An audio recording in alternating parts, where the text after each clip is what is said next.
Hi, hello, and welcome. We are here and we are live for Fears and Fortunes, episode 1 of season 5.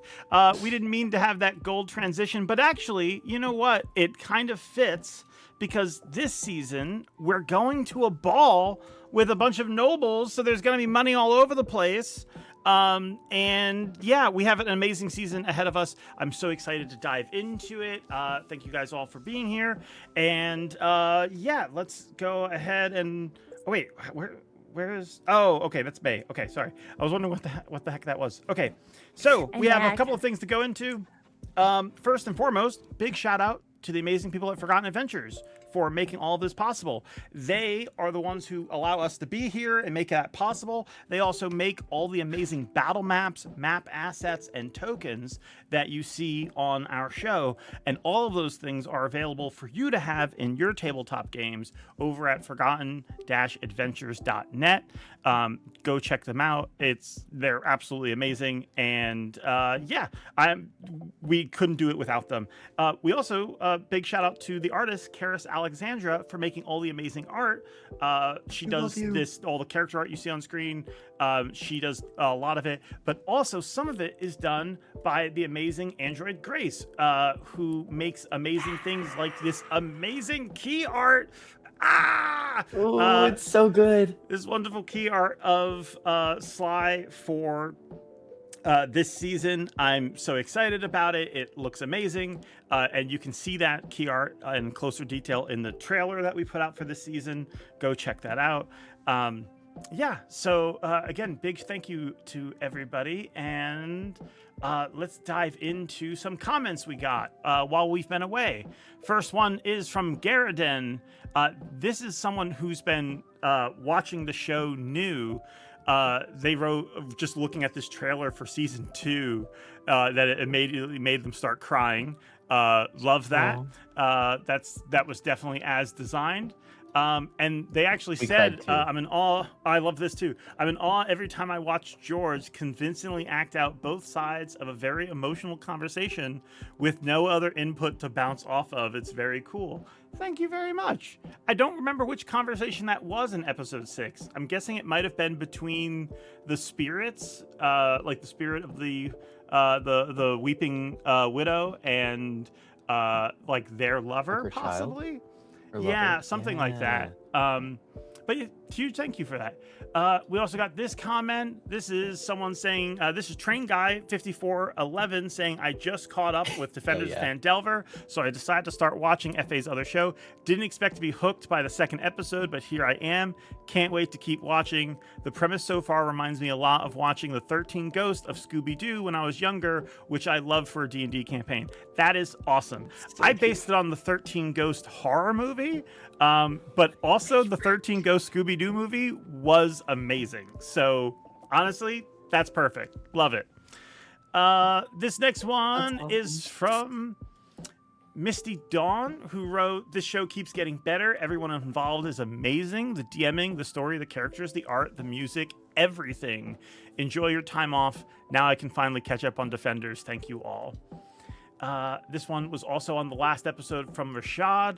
Oh my god, this was so good. The choices you guys make are just perfect. Also, spoiler, that card looks so cool, and I love Sly putting the card she made the closest to her chest. That definitely a very interesting symbolic choice by Meadow. That's the kind of stuff she does in all of her role playing, and I love it. This is another comment we got back on episode 1. This is from Soran Ahar, here after Fandelver, and it's already so good. Can't wait to see where this wonderful story goes. Thank you so much. And this one's from Spider and Mosquito, who wrote, okay, I've got an anecdote. I was listening to this with headphones on while cutting my lawn when Fable suggested nicknaming him after his horns, and my actual reaction was like, no, you know exactly what you're doing. Dialing back later, I saw Howdy's face, and it made me laugh extra hard. She has the best reactions. I love how animated she gets to the table, both in and out of character. Thank you so much. These are so nice comments. And last one is from our wonderful Karis Alexandra, who wrote, James saying, I couldn't follow that after Meadow said those beautiful things at the end of the fight. felt so right because Meadow has this magical way with words in and out of game. It's too wonderful. Great episode, great season.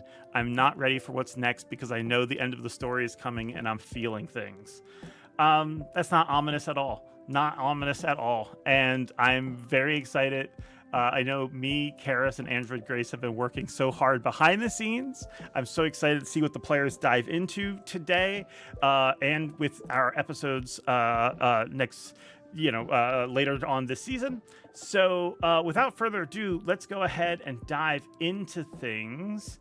Okay, I'm gonna go to our intro and we'll be right back right after this. Let me just double check, make sure that's all working right. I think so. Okay. Yeah. All right. We'll be back right after this. Don't go anywhere. BRB. Content warning. This series has themes of horror, including but not limited to death, gore, trauma, insanity, violence, isolation, manipulation, fire, insects, and more. Some of these themes also involve children. Due to the actual play nature of the show, such themes may appear without warning. Please use discretion when watching live and find trigger warnings in the video description. All players consented to these themes prior to the campaign's start, and post-game check-ins are done every session. Please consider using safety tools if you play with these themes at home. Worry in your mind, fear is how it starts.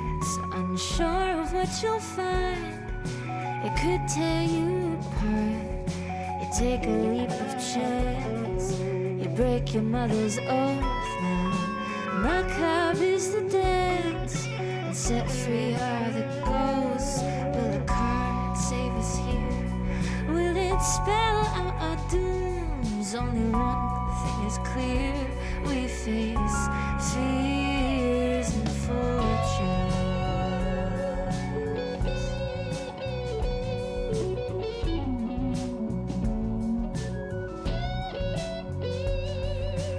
Fears and fortunes, the cards don't ever lie.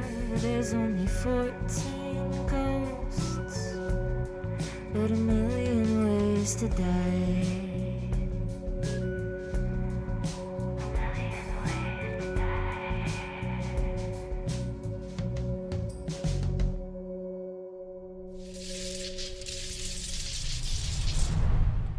Okay, we are back and we can go ahead. I think this might be the right.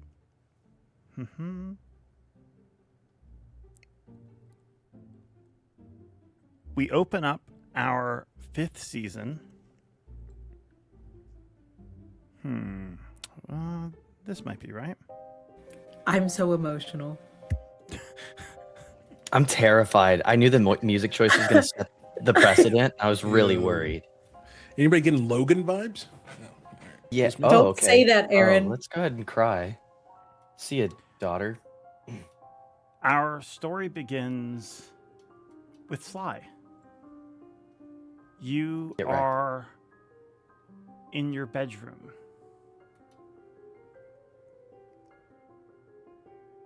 Sitting in your bed. You've had dreams quite a lot in the last month.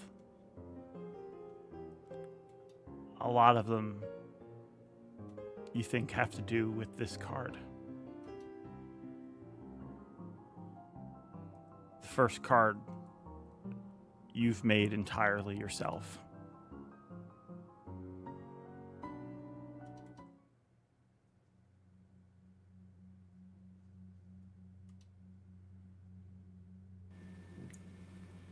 I think Sly has spent more time looking at this card than any of the others in a very long time. I think since making the Twisted Reflection for herself, she has looked at it more often than she looks at Lucian's card, which is very new. I think she keeps seeing faces in the background different ones, and it fools her brain into thinking she's seeing things that aren't there. This card feels like it's playing tricks on her, and it has never felt right to leave it this way.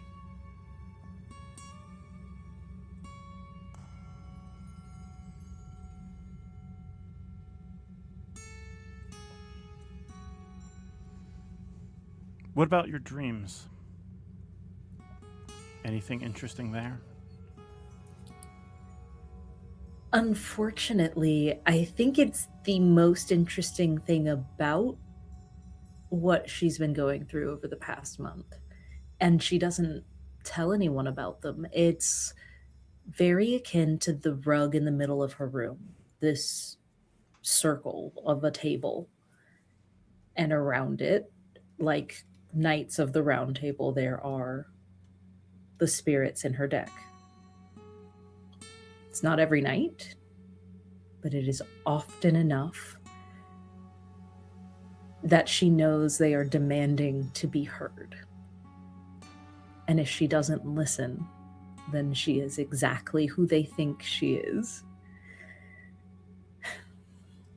And so she holds court most nights, this nightmarish board meeting, trying to get understanding from the cards and the things inside of them, trying to settle the more restless ones, trying to manage things differently than her grandmother did, not as a warden, but as more of a manager.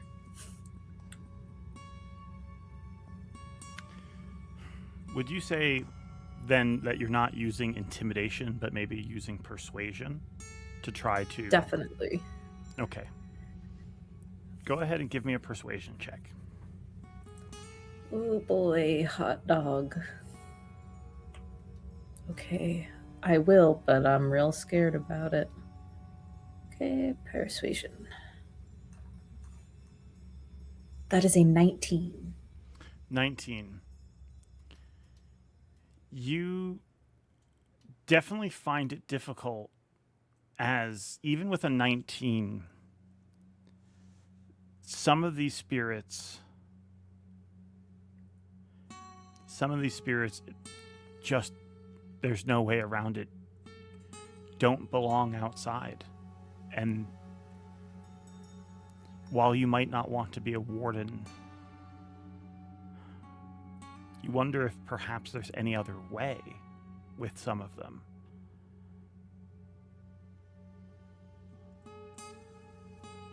Battle bound. There's no... the King's Mercy. You can control them, certainly, but getting them to enjoy the existence they're experiencing, or getting them to not give in to their sort of corrupted nature, you find very taxing, and that can all absolutely be said as well for the card that you have put in there. Pieldritch, as that seemed to be the name that it clung to the most, doesn't seem to want to cooperate at all. Doesn't seem to have any interest of reform or of peace.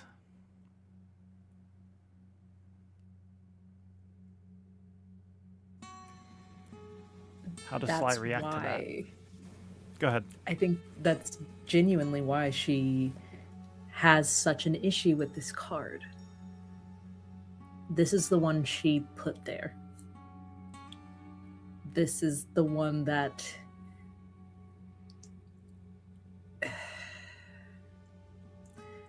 isn't looking for a better way. And I think over the course of the month, if Zoraius has ever wanted to speak to Piltrich.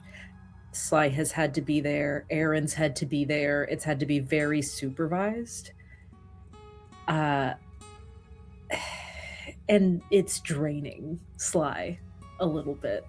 The amount of energy it's taking to manage, because when the deck started, because of her, it was nearly empty. It's very loud in here now that it's much more full. Makes sense. Well, at least on the good side of things, this card did come with it some gifts. By now having this card in the deck, you do have the ability to cast Mirror Image. You also have the ability to cast Dimension Door. Bova? Whoa. Welcome to the club. Whoa. Oh, yes. Am I That's wild. terrified of giving a rogue Mirror Image? Yes. Yeah, you should. Yes, be. I am. Yeah. Was there any way around it? Well, can you think of a better mirror-related spell? Because I can't. So, I like this. Yeah, Firebolt. Yeah, right, Firebolt. This is, I think, because she's actually had that effect before because of some of Drinks. Is that his name? Drink? Mhm. I've had some of Drinks before, and one of them gave me the effect of a mirror image kind of vibe. It's also eerie how quick I take to this new ability. It's just everything about this card is off-putting, and I can't run away from any of it because it's 100% my responsibility and my doing and my choice. So Sly probably wakes up that next day in mirror image, coming out of that nightmare, just shaky, blurry. Instead of shaken, she is shaking. Like her very self is blurred and out of focus for a bit. By the way, for our audience, James is not here, but they are on their way, and they let me know that right now Zoraius for the last month has been licking their wounds.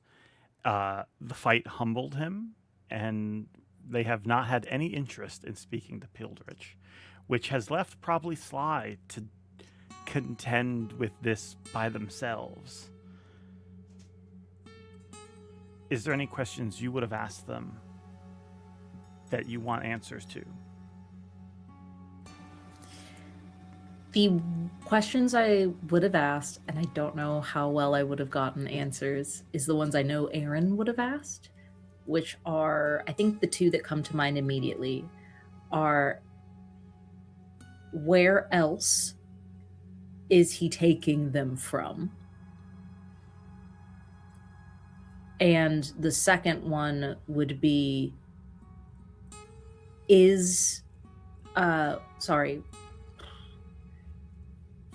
how long will Zoraius' brother be alive?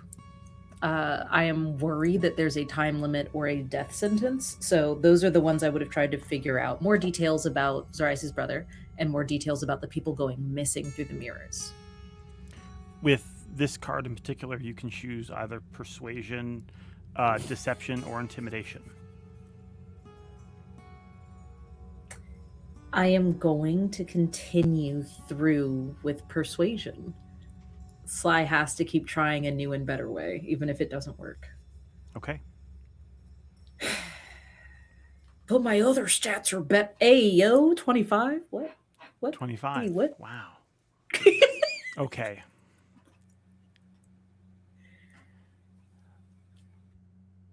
What you are able to get from them, their operation, this whole abducting people and bringing them to the Beast King, that you get them to open up about that, not because they want to help you, not because you've made any impact on them, but even through persuasion, you play into their ego a little bit, and they boasts that without them, none of that could have gotten done. Even though you've defeated them, they made all of those people be taken. They made that possible. As for Zoraius' brother, they tell you that the Beast King will likely hold on to them until they're able to use it in a way that will hurt Zoraius the most. Now, until you end up in such a situation where that might be possible, they haven't reached out. Zoraius hasn't been threatened at all. So the question is when will that happen? Yeah. Okay. I think even though Sly hasn't been sharing the fact that she's been having open meetings with the spirits in her dreams and nightmares, she would actively reveal that she'd communicated with Piltrich inside of the card and give that information to both Aaren and Zoraius, both to settle Zoraius' mind, because if he is taking the time to kind of recover and lick his wounds, that doesn't mean he's any less anxious about the state of his brother. So I'd want to make sure he was calmed in that way, and then I'd want to update Aaren on the more tactical side of things about what Piltrich gave me in terms of how big of a part he played and thinks he still plays in this operation. Yeah, no, that makes sense. Elsewhere, as you relay that information to people and you sort of spend this morning in particular maybe reflecting on the dreams you've been having and your interactions with this card, we cut over elsewhere. Sorry, this is a huge tone shift.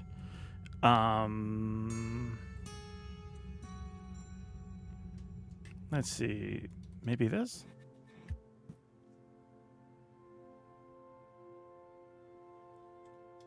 Elsewhere, Aaren. You are on your way back home. There might be an energy about you, unlike anything you've really felt to this extent. Can you guess why? Well, there's a lot going on. I think Aaren is recently gotten the ring. That's exactly right. Yeah. You're on your way back with that small little box on your person.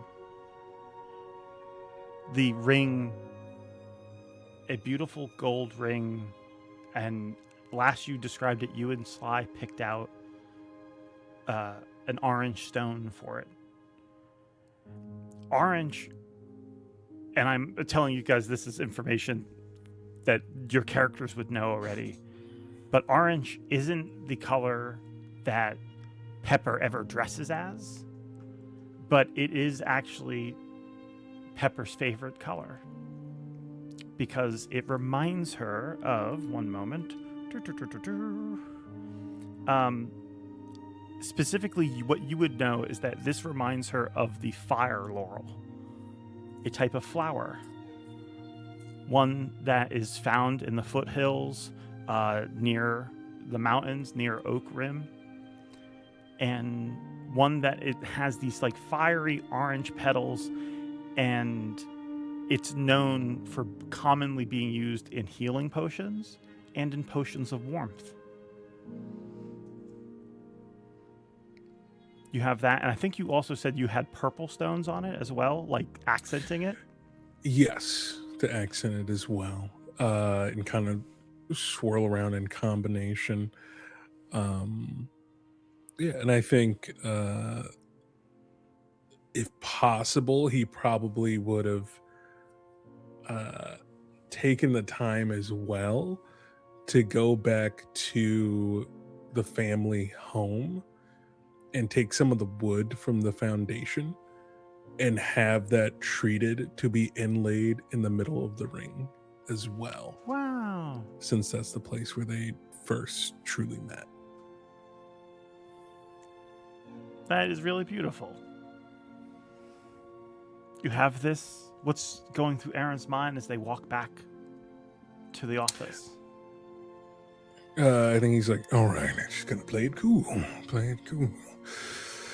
This is just any other stealth mission. It's fine. Just gonna get these stairs, tuck it away. It's gonna be perfectly fine. Just focus on that.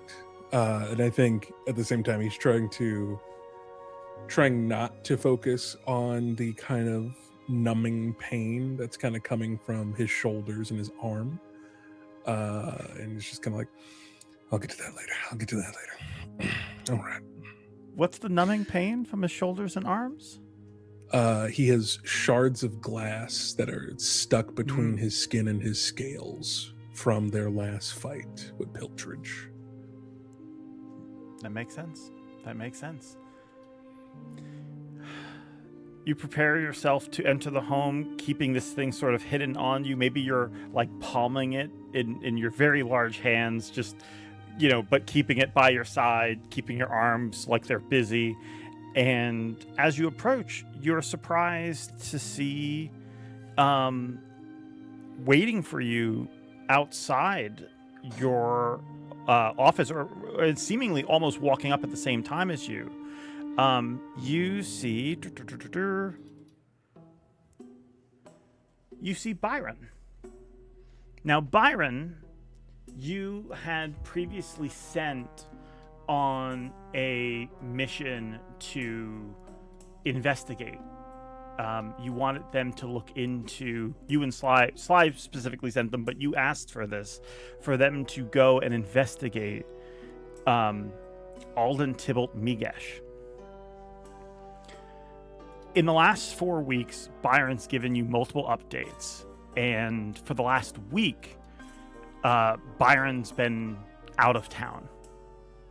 It's coming dangerously close to the ball, and so there was some worry that, is Byron going to be back in time? It's 2 days before the ball now. Byron is back. And when you approach, give me one moment, you see Byron waiting outside, except he looks like...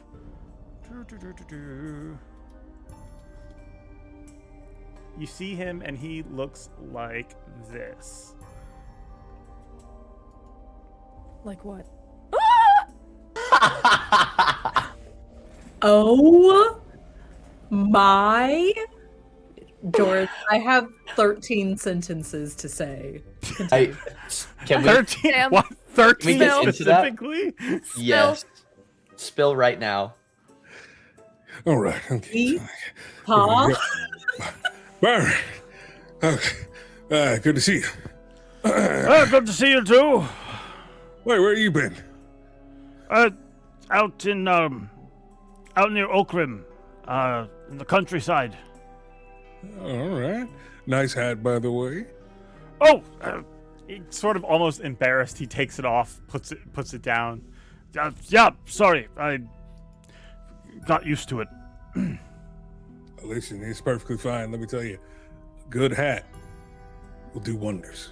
All right, and not just enchanted hats. I'm just talking good old-fashioned hat. I miss having a hat. Anyways, listen, I'm sure we have a lot to talk about, but I need you to do something for me that's very important. Okay. I just need you to stand directly in front of me when we enter in here so that I can get to my office as quickly as possible, and then we can have all the conversations you would like about all the things you've been up to. Yeah, okay, yeah. Thank you so much. Sort of confused by this. They go into the building first. As you follow them, open up the door. They're ahead of you. They sit down over here after you've made it into your office. No one's, by the way, was waiting at all for you to come in. So you had almost nothing to he's- hide, but of course, He's moving like Crunk in Emperor's New Groove. He's yeah, I get it. Like you're like being Closing the super door. stealthily. Yeah, getting in here. Where do you hide the ring when it's not on your person? He has an illusory drawer. There's a false part of his desk that just looks like the inner walls of the desk, but it's actually an illusion. And he opens up a drawer and then places it inside of there, and then closes it. Okay, And then yeah, you locks place it in there. You lock it. Put an arcane lock on it. All right.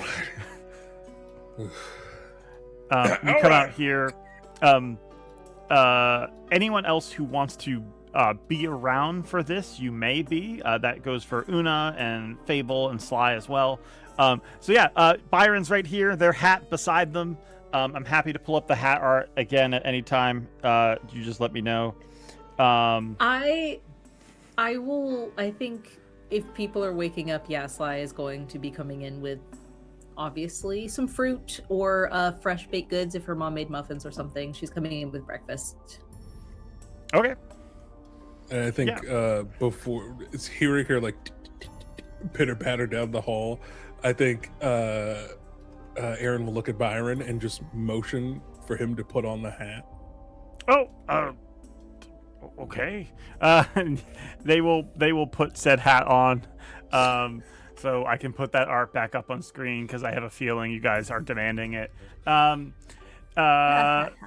Sly, you walk in. Anyone else here for this fiasco?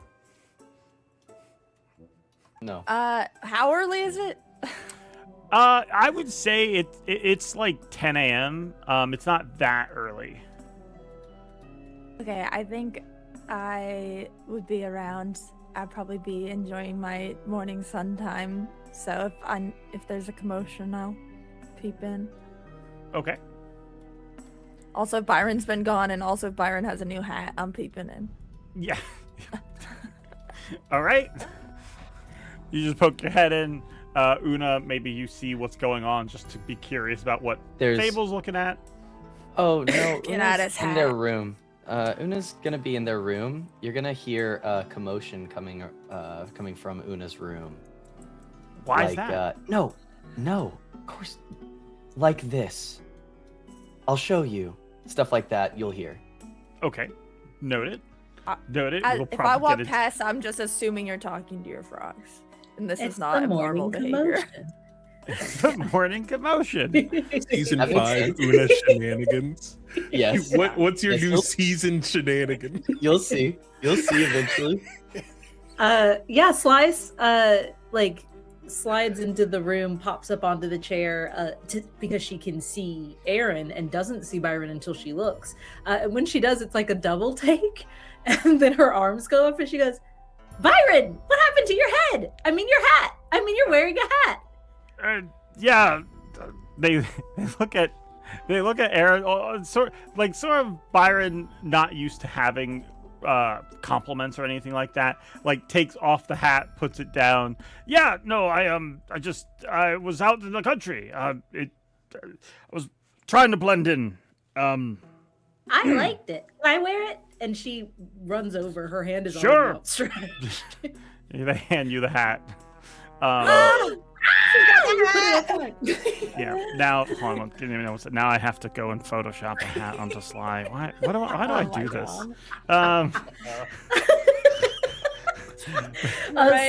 Sly is like adjusting it onto her head a bit and says, "Morning, Aaren. Morning, Fable. Morning, sweetheart. Morning, Should I commotion." She shouts over at Una through the wall. One more time.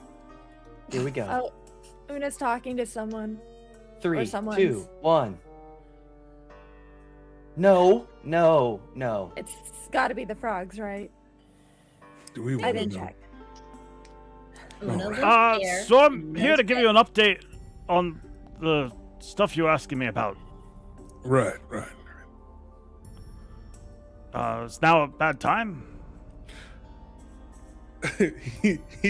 he looks over at the wall where the opposite side is where Una is and goes, "Nah, we should be fine. We should be fine."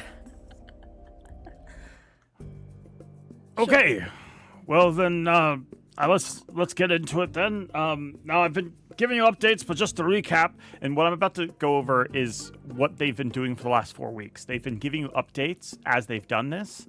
If you have any questions or requests during that time, you can feel free to have spoken up, and we can see about if we would fit any of that in. But for the first week, Byron informs you that they have dug into Alden and his family. On paper, everything about them is clean, nothing abnormal. There are a couple of oddities, but nothing abnormal for a noble family, you know? Like, couple of questionable things that got sort of swept under the rug via charity donation or some kind of, business that, bribes and stuff like that. Which brings up something I do need to ask. As Byron starts telling you guys all of this, I need to know, Sly, how much information do you think you know about Alden from your various conversations and letters back and forth? Bear in mind, this will be a two-way street. So if you've told him everything about your family, then they would have likewise done the same. So you tell me what kind of information you think you have. Alden is Sly's best friend who is not in cahoots, like in the house, who doesn't go on adventures with us. That is her pen pal, that is her buddy. She wrote Alden every long rest. So I would say it's pretty extensive on her end. I had never required it be a two-way street. Sly just be talking. So she's told Alden everything. I just found out my social security number. Dear Alden. She's told him quite a bit. I think the only thing she hasn't told Alden is the same thing she hasn't told anyone she's in cahoots with, which is about her dreams lately. But otherwise, she tells Alden everything she sees when they go on adventures, what they bring back, what moves they used in combat because she thinks it's cool. She tells them everything. Okay. So you've been telling them a lot.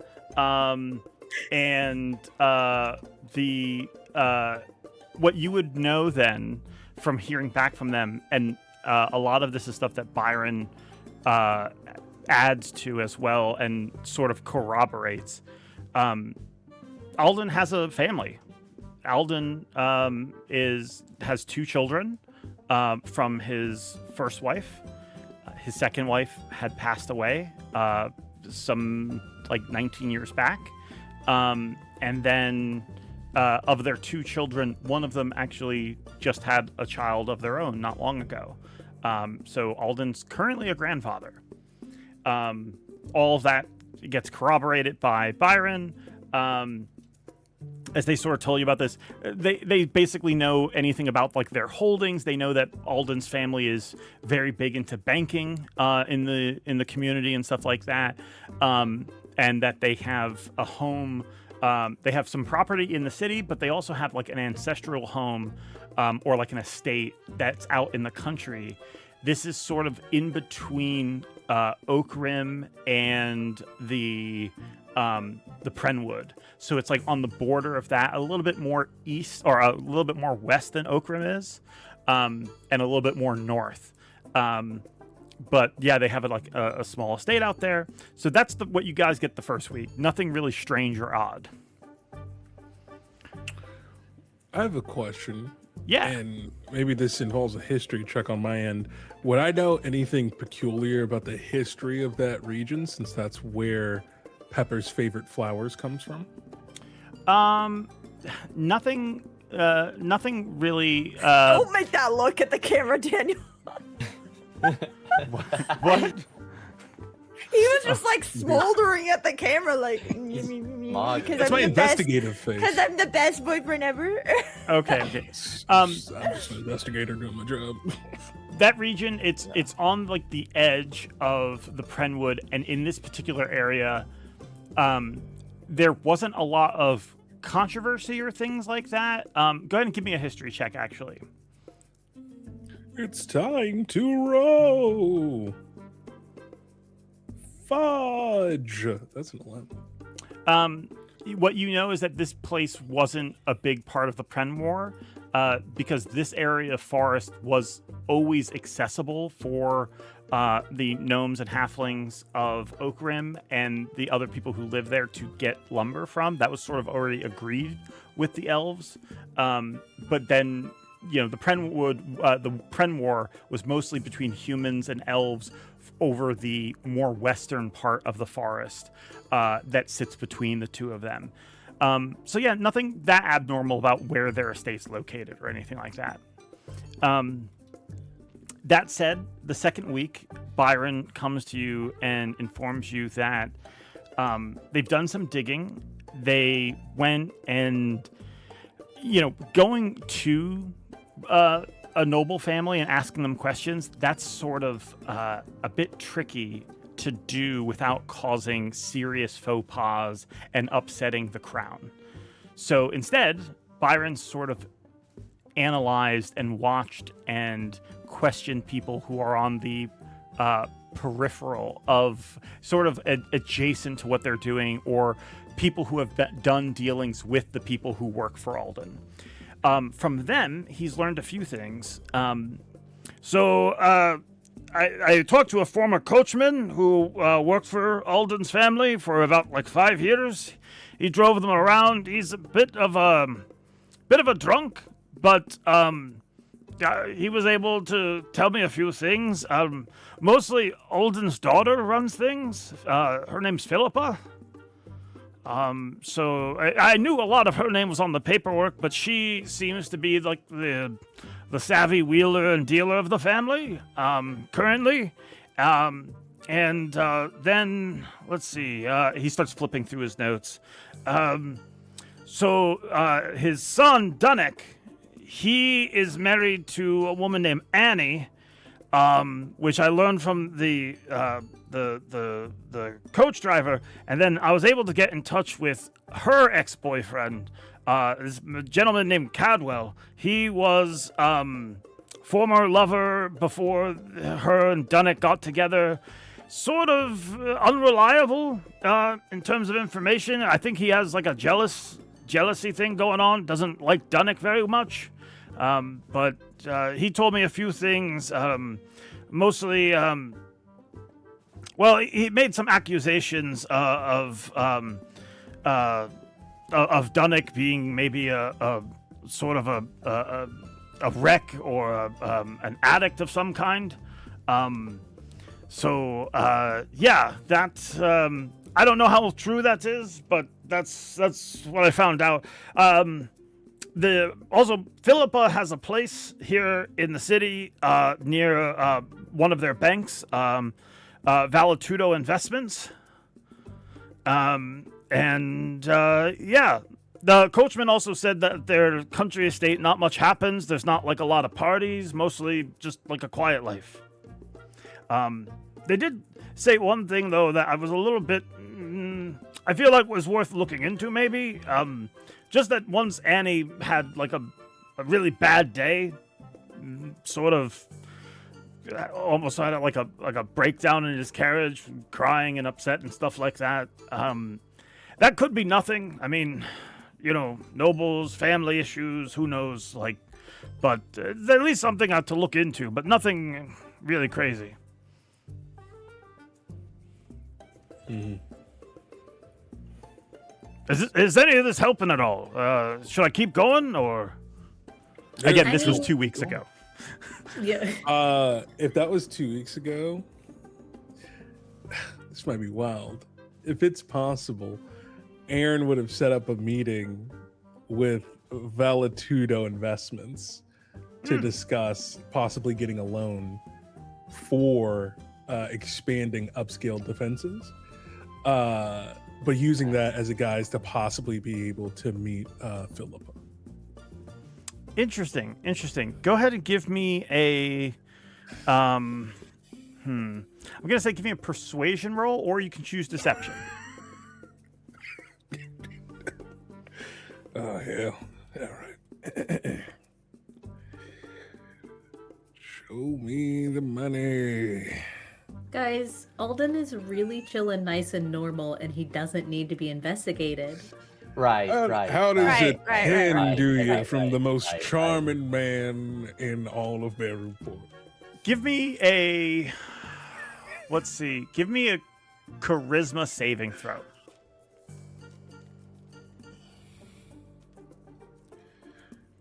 That's also a -1. All right.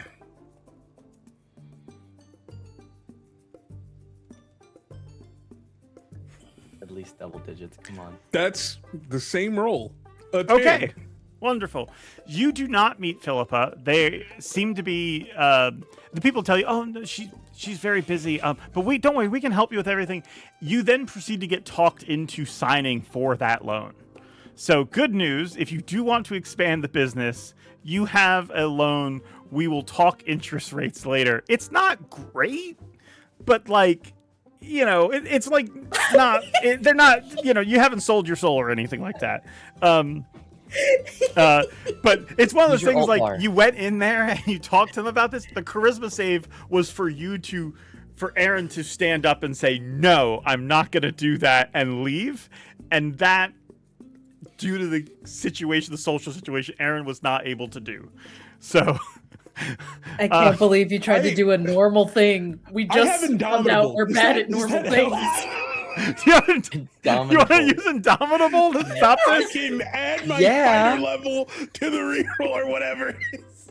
Yes, I would. Next character I make is going to have a +15 to everything charisma related.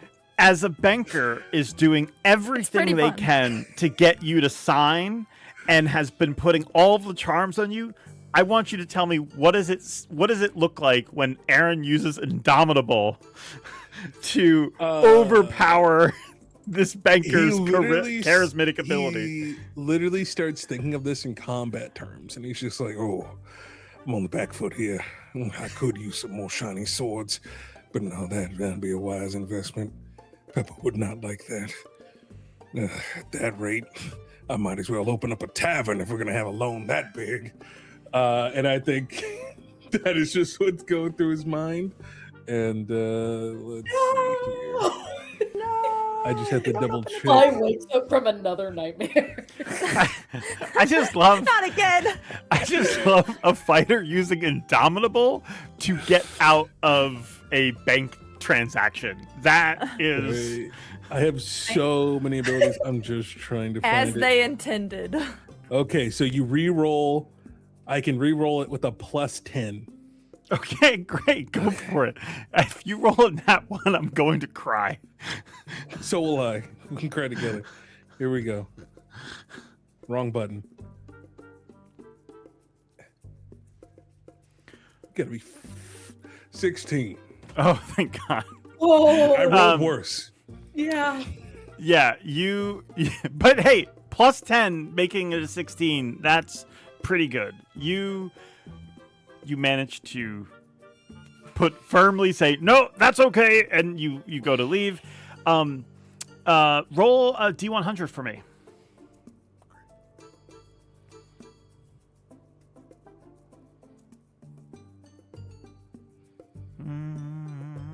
$85. 85. You get out of there, you run into no issues or anything. I was just going to see if you had any chance of running into any of the family at all during your transaction, but it just wasn't in the cards. I thought that was what my interest rate would have been. No. I was rolling for interest rate. In a different time, maybe. Somewhere in Coffee and Chaos Land, Aaren is rolling that to get an investment. So that's the second week. Third week, Byron comes back to you. So, okay, new update. I spoke with the family of Dunnick's wife, Annie. That's the Colette family. They're sort of like a merchant house. Not really nobility, but, they got money. They've been very happy with the marriage between Annie and Dunnick, but, what I did learn, though, is, for the last year, things seem to have been, tense. It's like the family basically made it sound like Annie might have cut them off and has been almost like no contact. They've seen her, they've spoken to her bits, but I got the sense that maybe her relationship with them is sort of soured or something.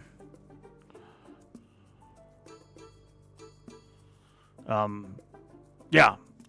Other than that, I got nothing this week, but I did have a thought, though. I'm thinking of I'm gonna head out to the country estate and just see what I can find. You know, everything in the city seems to be normal, but you know, maybe they got something around the estate, or maybe I can run into somebody there and get some information. You know.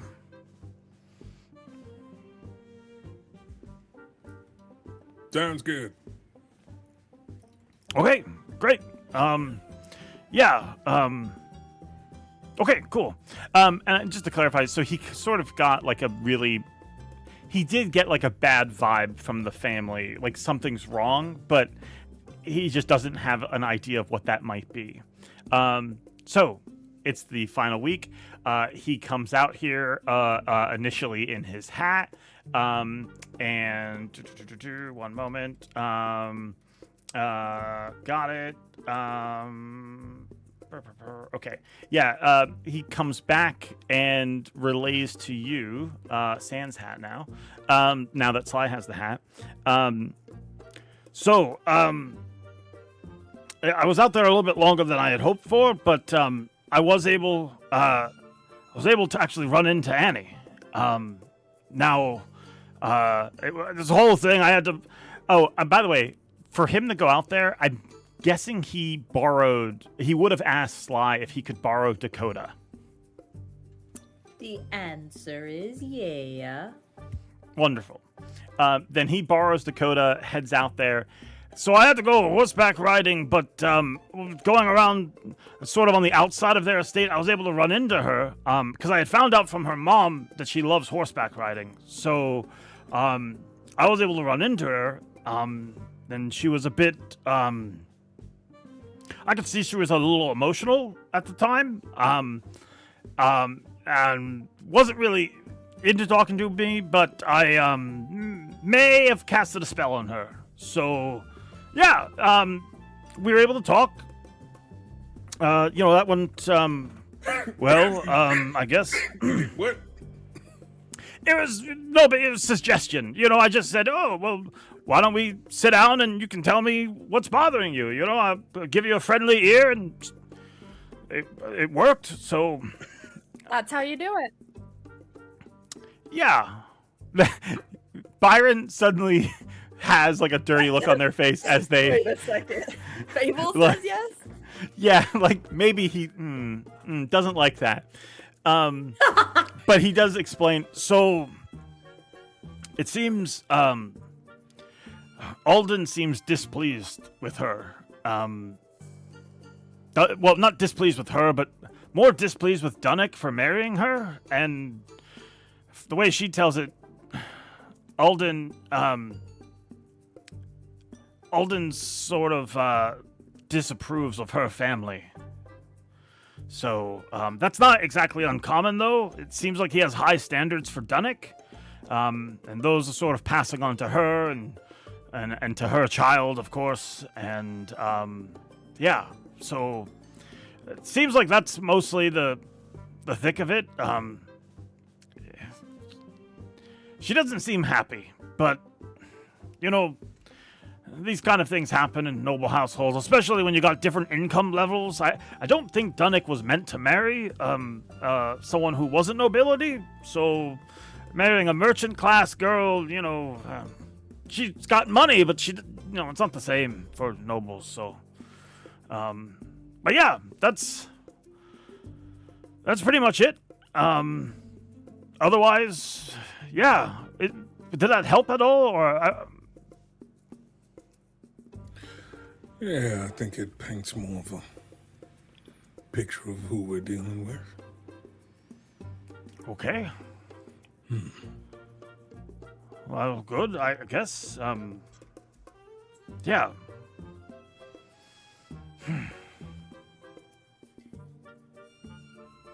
Where'd you get the hat? Aaren. You're asking Sly. Yeah. I got it. I wanted to blend in on horseback. I felt naked riding a horse without it. Is that weird? A little. No, I want one. On Fable saying a little, once again, he gets that dirty look on his face, like. I mean, but it looks good, so it doesn't matter either way. That I mean, said, it looks good on Sly, right? Right. yeah, no, of course. Yeah, no, definitely. Did that help? What were you hoping to find? Did I get you what you needed? Oh, you did. I tried to meet Philippa myself personally. No. Set up a meeting with the investment bank that they own. But there was no dice on seeing them in person that way. Okay. Oh, that's good. At least, you got out of there without making any agreements, right? Yeah. Bankers and all that. Anyway, Yeah, it was easy. Easy. Made it out of there.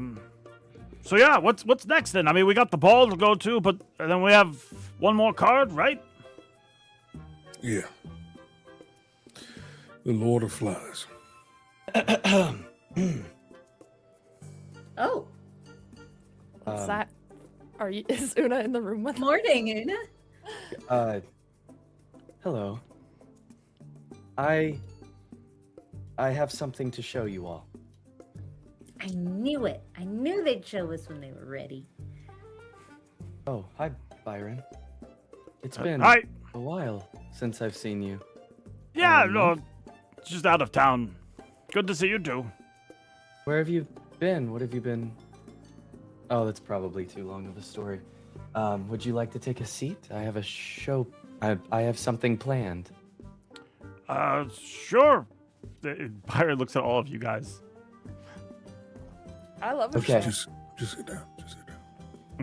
Okay. Just sit down. Follow me. Okay. I will ask Follow everybody you. to usher into the living room here. Okay. Yep. And Una says, hit it. And Wrench turns down the lights. And Una uses their water and shapes it into a top hat above them. They have an entire water suit like made to shine and sparkle. And they look towards Sly and they say, "This one's for you. Step right up, ladies and gentlemen, and prepare yourselves for a night of impossible wonders as the fearless Glenn," he slams down a frog, "soars through the air with the grace of a hurricane. Hold on to your hats as GBP, that's right, the Great Big Pete, the strongest man under the big top, lifts a cannon with one foot and juggles flaming barrels with the other. And finally, direct your attention to the center ring for Detroit. The master of sword swallowing."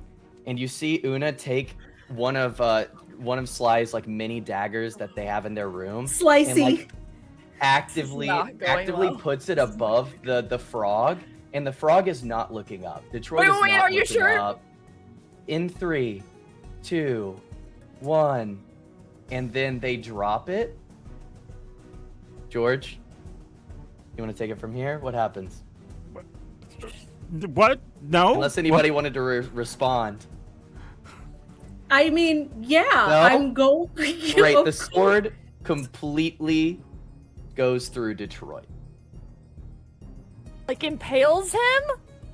I mean, did anybody get up and say stop or respond? No, we thought it was a magic show. It's a magic show, so Yeah, everything was made of water, and there's 3 frogs that have okay. intelligence 1, and I'm dropping a sword on top of them.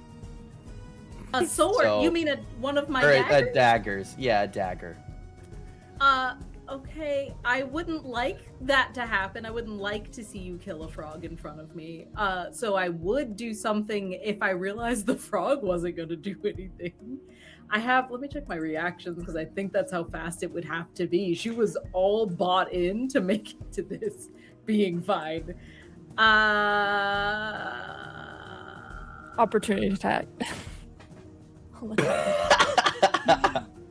Yeah, I think what she does is just goes to try and catch the knife. She was clapping for you. If she sees it dropping, no, absolutely not. She's going to try and grab it because that's her knife that you're trying to kill an animal with. Yeah. Not George? trying to kill. Kind of. Could I roll to see if I catch this, or can I make some kind of check to see if I can at least knock this dagger out of the way? Go ahead and give me a dexterity saving throw as you leap across the room. Byron at this moment is like mid about to clap because he's assuming this is again a trick in a show. This is practice. Yeah. Yes. That is a 19 on the die for a 28. Okay, yeah, you dash over. Unless Una has anything to add to this, you dash over, grab this dagger moments before it hits the frog. Wow, that was so fast. I didn't know you were practicing with Una. Detroit, I wasn't. this is what we talked about. You have to move out of the way. I ruined it. Have you tried that trick on any other frogs? I've been using just a sword made of water, and I thought that if we used one of the daggers, well, Detroit would do what Detroit does every time and jumps out of the way, but I guess a month's work is not enough. Sorry, Sly. It's Well- okay. I really liked your showmanship. Please don't ever do any shows in front of me live again. I just wanted you to have a circus act since the last time we went to the circus. We didn't get to enjoy it. It felt like we just went through the mirror maze and, well, the rest it was awful. And I wanted to give everyone a performance and something to feel happy and excited about, and for Fable to feel at home, and for Aaren to feel less stressed because they've been carrying so much around in their pocket, or they've been stressed, or I don't know what they've been doing. And well, Byron's here too. I just thought it would be a good time to maybe ease the tension of everything that we've experienced. And now I didn't think that Detroit wouldn't move, so thank you for doing that. I will pack up here. Frogs, after you. Wrench, get the light. It's nice hat. As you and go to they'll walk start out, getting the frogs. sort of like this was orchestrated. Pepper comes out with like some kind of baked pastry good, and sort of like as if this was meant to go a different way than how this all played out. Comes out the amazing Una, and it like realizes the tone is not right. No, it didn't work. They No? didn't jump out of the. Oh, No, I'm so sorry. we try. It worked every time, other than this one. No, I know you tried real hard. Maybe he just has stage fright. Can frogs get stage fright? Una, I don't think frogs can feel a lot of complicated emotions. This was sorry. silly, anyways. Everyone, the amazing Pepper. Woo. As they walk away. Whoa. Go back into their room, and you hear them slam the door and start just like crying. You hear like the No. bed splash, like they jumped. You heard the water fall out, and like through underneath the door, the water's kind from their bed has like leaked underneath. Wrench is patting you on the back with one tentacle. They're screaming underwater, but nobody can hear them. He's been working on that for the last month. The lab. Let me stop. Yep, it's okay. He's Lab good. execution. Thanks, Mom. I'll just put my dagger. Okay. Good job, Detroit and Great Big Pete. Wow. Whoa. Detroit Live to tees on see the another floor. encore. Oh boy. I think the ball will cheer us all up, especially. Yeah. I was properly distracted by the almost execution of a frog live in front of me. I won't let that happen. That was certainly. Should someone talk to him, or? Yeah. I gotta go.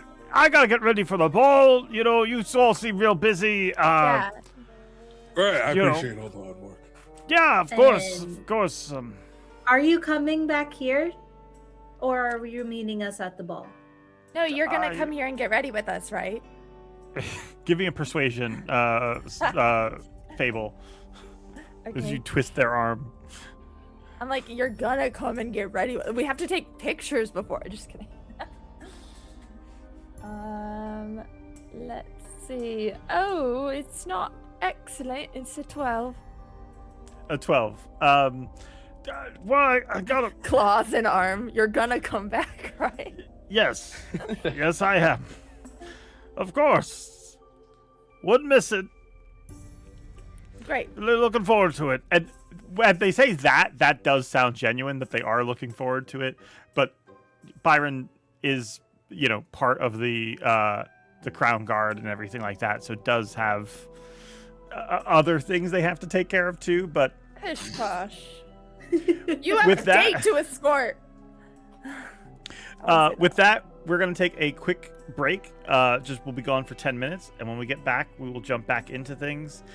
We should have Zoraius with us then. And then after that, we have a ball to get ready for. And I'm very curious to see what the party does to prepare for that. So don't go anywhere. We'll be back right after this. BRB. And go.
Need something new for your encounters? Then come check out what's released this month by Forgotten Adventures.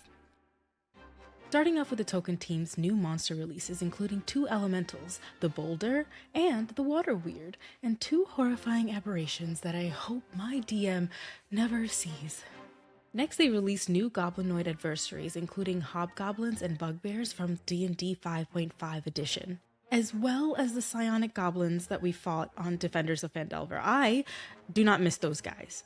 Speaking of our Phandelver and Below campaign, our party finally got a chance to relax in a wonderful 6-hour-long ball episode where we got to dress up and roleplay together. There were 3 kisses. 3! We also went shopping in a new release by the Battle Map team called the Magic Item Shop, the perfect place for your party to find gear. Just be careful about what you touch and don't try to steal anything. FA Battle Maps also released 2 Underdark themed maps. Mushroom Ruins is a great spot for your party to explore, and it could fit into a larger setting, like the Drow city of Menzoberranzan. It even features a shrine to Lolth. Meanwhile, Mushroom Lake could be a versatile location that could be a wizard's home, a dangerous water encounter, or even a nest of spiders. Yay, Lolth! Lastly, they gave us Scavenger's Fort, a secure compound in an arid desert for your party to raid or defend. It even has a secret tunnel inside. Perhaps that escape tunnel was dug by dwarves, which you can now show with the new releases from the asset team, which includes 1,100 dwarven assets, including rugs, storage, cutlery, machinery, lighting. These are all assets ready to use within the FA Nexus, a module which lets you build maps right inside a Foundry. This month, version 0.4 released, bringing us the ability to adjust the color on all of our assets, giving you even further customization options. It also features improvements to the layer manager, a redesigned tool panel, and dozens of fixes and minor improvements. Check it out for yourself in Foundry. That's all for this month. Let us know what you think in the comments, and be sure to follow us on social medias for any further updates. Thanks for watching, and I'll see you next time.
if you're playing a wizard in D&D, be careful where you place your spells. Learn from my mistake. And I'm alt casting Shatter on him. So con save. That's 3. Okay, so how much do I roll for an ult? Oh, okay, you're ulting on him. Okay. I want him dead. I want him dead. We're gonna do so much guard work after this. You use your ultimate. Roll 8d6 plus the normal damage for the spell. 8. Okay. Obliterate. That's 28 plus 15, which is 43 damage. You just let loose, causing the shatter. One of your beloved apple trees shatters into pieces from the force of the attack, splintering wood everywhere, showering this goblin with wooden spikes, apples falling on him, and then as he's already taken a bunch of force damage, the tree falls on him and crushes him. So he is very much dead. Okay. Alu, can you grow trees quickly? Can you make one come back? I am a druid, but I am not a god. You can plant a tree, Leo. Can you make it come back quickly, please? I was really attached to that tree, but I also didn't want you to die. We'll do a great deal of gardening when we have the chance. Okay. Oh.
We are back, and we have the amazing James with us. James, thank you for being here.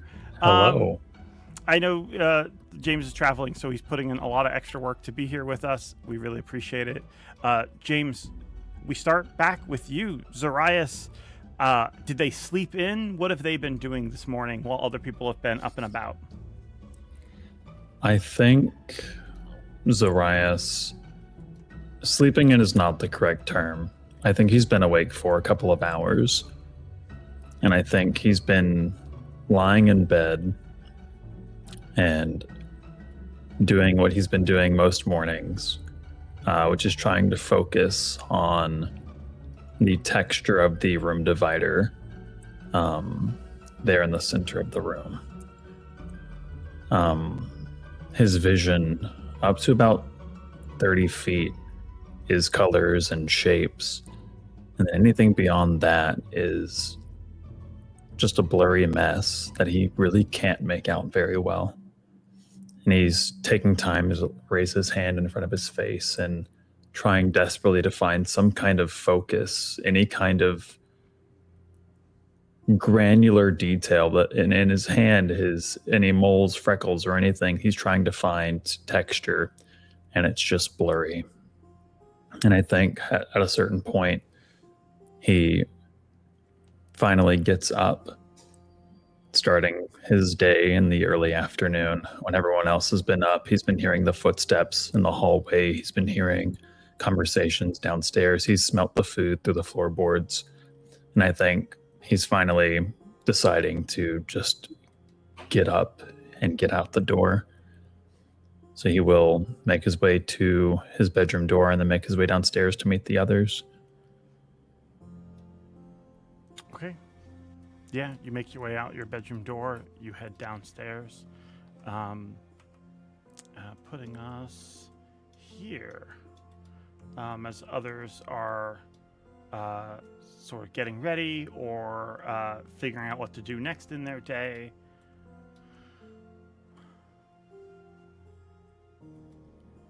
How does everyone good adjust? morning. Okay, go ahead. Hey, stranger. Good morning. Howdy. Hi. You just know missed you the magic okay? show. Why would you? I'm fine. I'm sorry I missed the magic show. Una, hope you're doing okay. Closes the door immediately. Starts whining, kind of like crying again. They're Just not looking- crying because you missed it. Don't worry. They're crying because Sly prevented Detroit from being murdered? Occupational hazard. I see. Well, and then Zoraius will approach the table and find a seat. Sly, what's on your head? Thank you for asking and for noticing. And she comes up closer, so that it's a little easier for you to see the shape of what it is. But then she takes it off and puts it into your hands, taking both of your hands. You can hold it. And she goes, I borrowed it from Byron. He was out in the country and he came back and actually he just left. So I guess he left it here. Oldest trick in the book. He left you his hat. Well, I was wearing it and so. You, do you know the symbolism behind that, Sly? Yes. I asked to wear it and he said yes. That's very cute. I'm happy for you. Thank you. I'm happy for me too. It looks great on me. And she puts it right back on and goes back over to the stool where she likes to sit. And she's still finishing up her meal. She's making kind of idle talk about the ball and says, is everyone going together? Are we just gonna head out of here like we usually do all at once? Because I know that some people are paired up.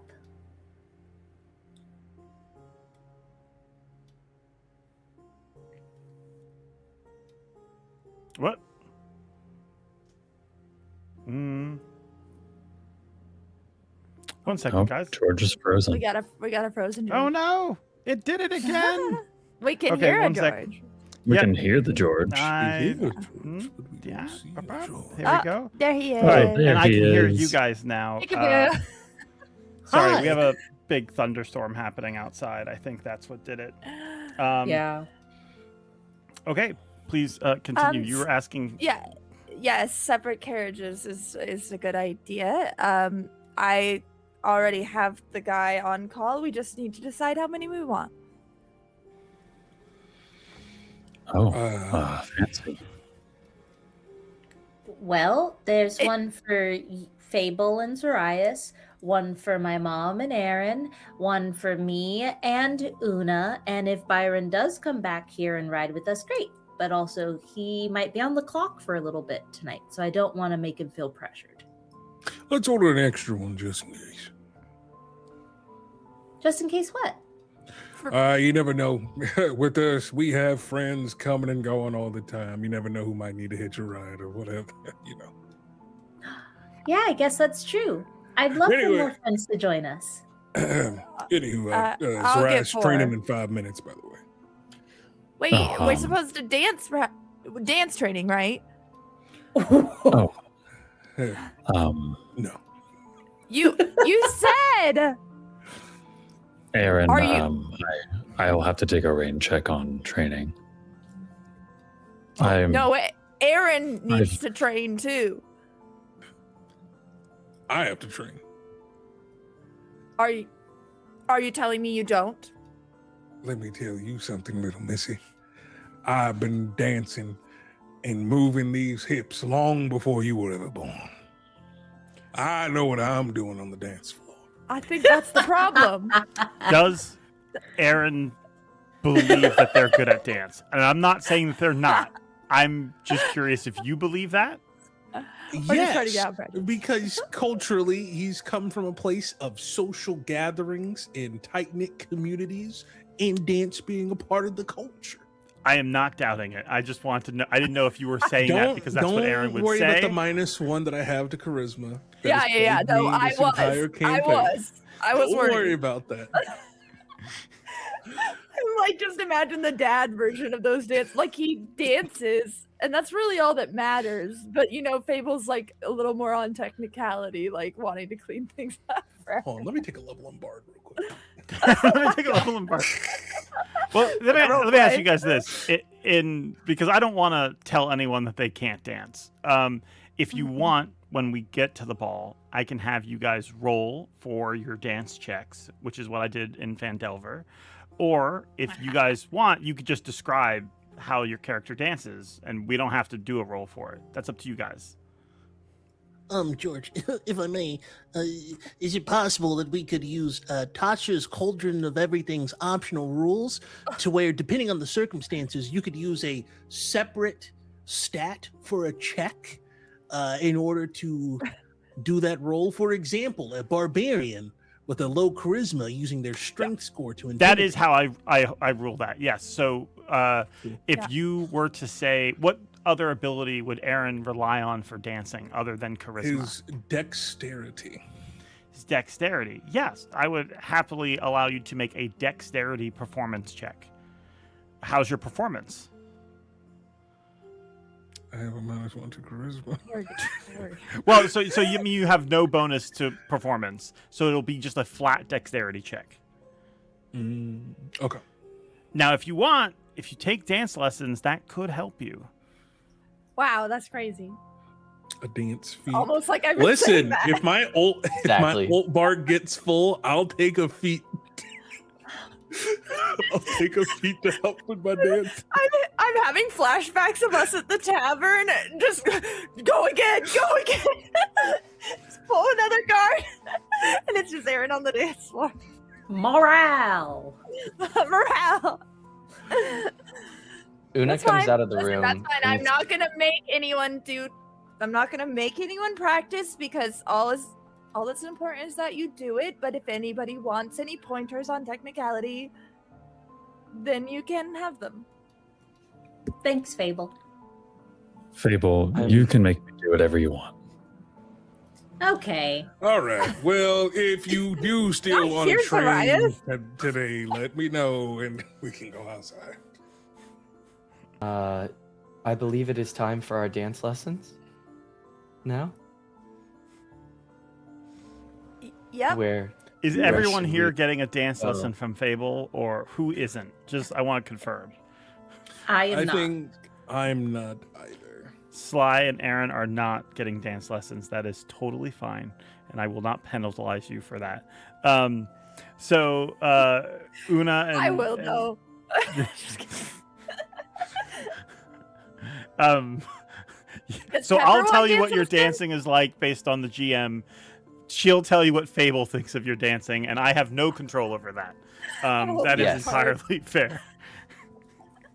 Does Okay. Pepper want dance lessons? She's invited if she wants, but No, she I'm doesn't have to okay. Thank you. All right, just the three of us then. I'm gonna have Una and Zoraius pair up so I can teach them how to. I'm gonna instruct them. Okay, so they're dancing together. Yes. Got it. And I'm like that's 1, 2, outside, 3, 1, 2, 3. or Yeah, where we is could that do it like outside? where we would normally train to fight, but we're dancing instead. got it. I would say that Una's quite good at dancing, especially being from a royal family, having to like perform so much in that regard. Maybe. And also just like the ease and comfort of moving is very like what they do, very quick and elegant. Yeah, and Zoraius is definitely no stranger to dance. I think in the first opportunity he had to not go and do martial training with Aaren, where he was going to mess up again for the several day in a row. He took the first out to do dancing instead. Let's go. Okay, dancing. Listen, I didn't ask why. I'm just glad that you're here. Okay. Oh, Okay. Okay. 1, 2, 3. 1, 2. Give me just give me a regular persuasion check, Fable, and give me a dexterity performance check, Zoraius and Una. Can we? Is this like for the dancing? Like we get to choose our own ability? Well, if you have The- an ability you would like to use instead of dexterity performance, Sure. you can just let me know what that is, and you can definitely do something else. Can I roll charisma performance? Yes, you can. Okay, cool, because I got 27. Great. Yeah, you're good then. Fable's think- giving you guys coaching. You're picking up the lessons fairly 23 well. on persuasion. And then I think that for Una, since you do have to like watch and know your movements and where your body goes, I do think like perceiving all around me and where Zoraius' feet and arms and hands are and the inside of my own body, I guess, and how it would move. I'm kind of thinking that would be where I would go. Otherwise, I have a +6 in athletics if you want me to choose something other than those things. No, Just the wisdom of dance. Yeah, that makes sense. So you're essentially trying to follow along with what Zoraius is doing, and you're following Fable's instructions. So yeah, go ahead and give me that check. I think that makes sense. There is, I think, canonically in my mind, there's not a wrong way to dance. You just need to justify what that It's method true. is. I agree. 24. Great. Yeah. No, you're picking up on Fable's instructions really well. Both of you, Zoraius and Una, and I will say Fable as well, for the purposes of you guys practicing. If you end up in a situation at the dance where you really need to re-roll a dance check for any reason, the stakes aren't going to be that high for you guys dancing. But if you do need to The re-roll a stakes check, are that high, George. Please. They are. Yeah. In this campaign, yes, sir.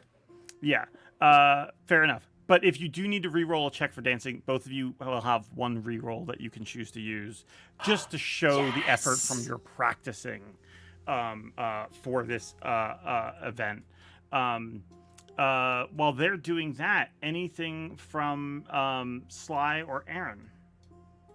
What are you both up to? I think Aaren would have went up to his bedroom,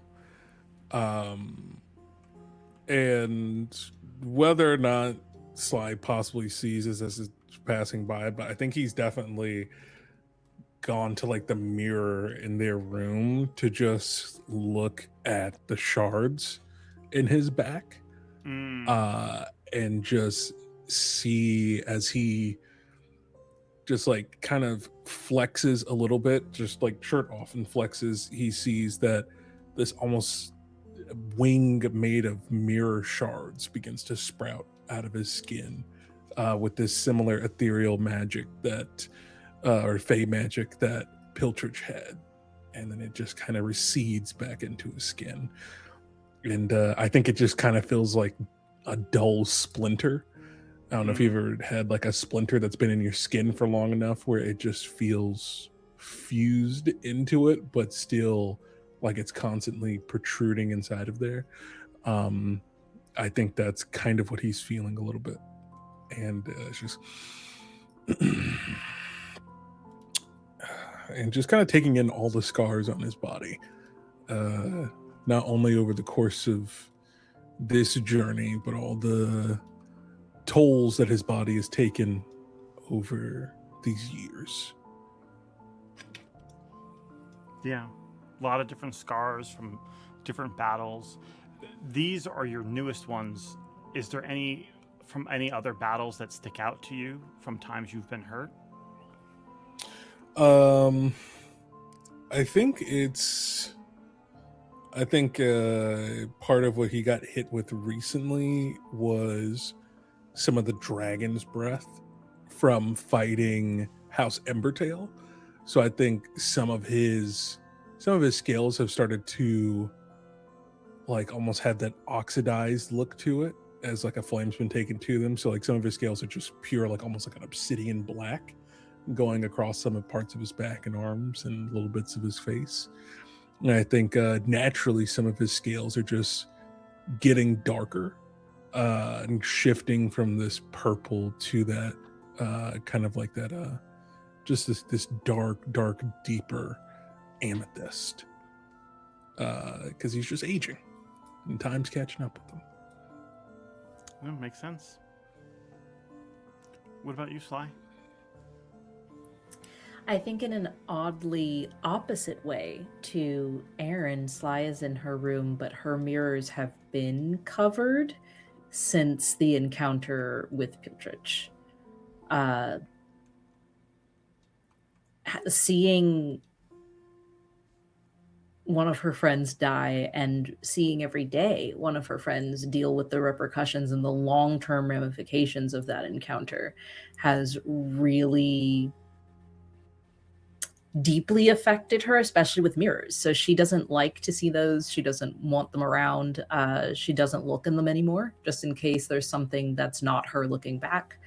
So she's getting ready alone currently. She was going to go do her best in her room and like go to her mother and see if she was like needed any final touches. But she needs a bit of alone time just to psych herself up for this. She's never been to a ball as a seer before. And I think a lot has happened since she first became seer. And I think the weight of a lot of people's expectations are weighing on her. And as always, Lucian's words are in her mind about everyone having different motives for what the seer can do. And all of those things are just circling in her mind as she sets the dagger down from Una's magic show. She puts Slicey down, and she also puts Detroit down because she took Detroit back to her and just like lets him plop on the bed for a bit. He'll hop off and do whatever, but she sets him down. Yeah. And is getting ready with buttoning up her outfit. She is kind of taking just a quiet moment to think and prepare. What is it you're hoping is going to happen at the ball? I'm going to say that time has fast forwarded a little bit for everybody. I'm going to say this is the day of now. Yeah. So you guys would be getting ready at some point during this day and preparing for the night of. There's that moment of like jitteriness, and everyone please think about this, but there's that moment of like before a big event, before something where you need to dress up and look your best for.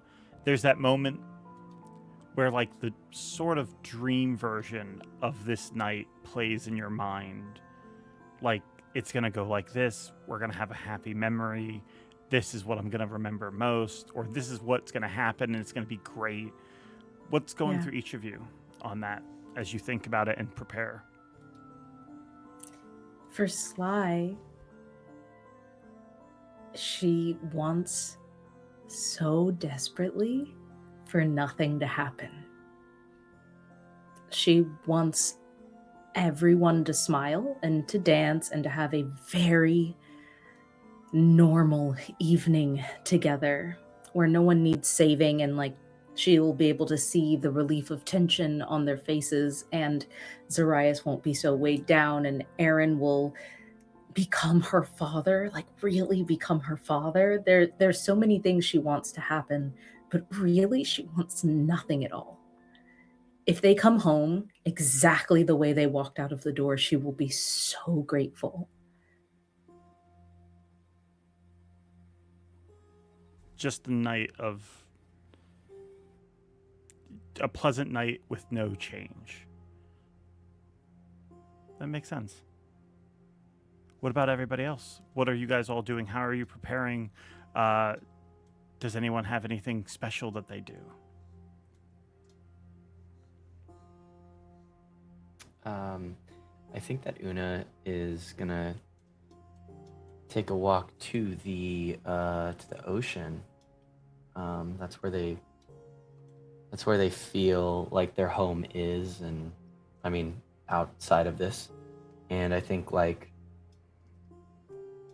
feeling like this is a ball. This is a very important part of meeting in society, and something that everyone in their team is trying to experience with them. And so they want to kind of like relish this feeling and I guess in their silence think about what they could do and who they could hope for. And as they go through as they're swimming in the ocean, they recall back to their lover and their family and take in just how far they've come and where their life has changed. And I think like getting prepared after that, like a nice night swim before you get ready for the ball, is to clear your head, is kind of what Una was doing with all of that. And then we'll come home and get changed, I think. Yeah. You dive into the ocean. Give me just one moment.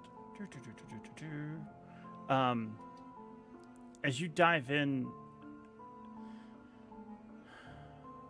the water maybe feels different from the last time you were in it, as you find yourself now.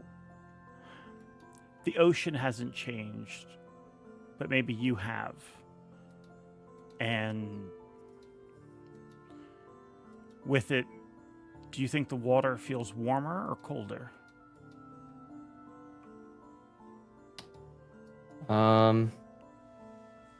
Maybe warmer. I think that would be like more of a confusing thought for Una to feel. I think they're so used to it that even noticing a slight change, from from climate change, would be something that Una would recognize and would kind of like shake them a bit, as they notice that they've been on land a lot more than they have in the sea, and that their life can change so much is exactly what they set out to do, and their curiosity brought them here. So they keep making mistakes and they keep like noticing that about themselves, but ultimately they say, and they're going to say out loud to themselves that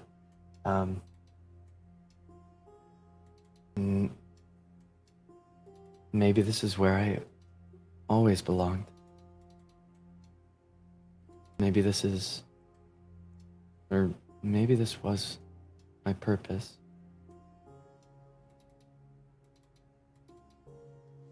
I hope it is. I've tried every step of the way. Who knows if I'll recognize how much I've changed in the future. But right now it's very clear. As they do that, they'll probably think about how they're just, if they're proud of themselves for what they're doing. And I think that they are, but there's this this mourning that they are feeling inside of the ocean as they think about how their happiness on land might have affected their happiness in the sea. And where would they go next? And that curiosity is going to stick with them as they get out of the ocean, and they're now a little bit more worried as to what the future is going to bring past this team, past this ball, past those things. And that's what'll stick with them in this moment. They need that sense of adventure.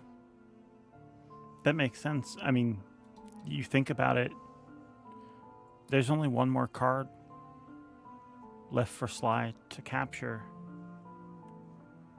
When that's done, the Seers usually always has worked alone. And you know that sometimes catching those spirits, it happens sometimes in just a single encounter, in a single evening, it can be wrapped up. And what will wait for you guys next afterwards? What As about? they think about this. Oh yeah, go ahead. Sorry. As they think about this, they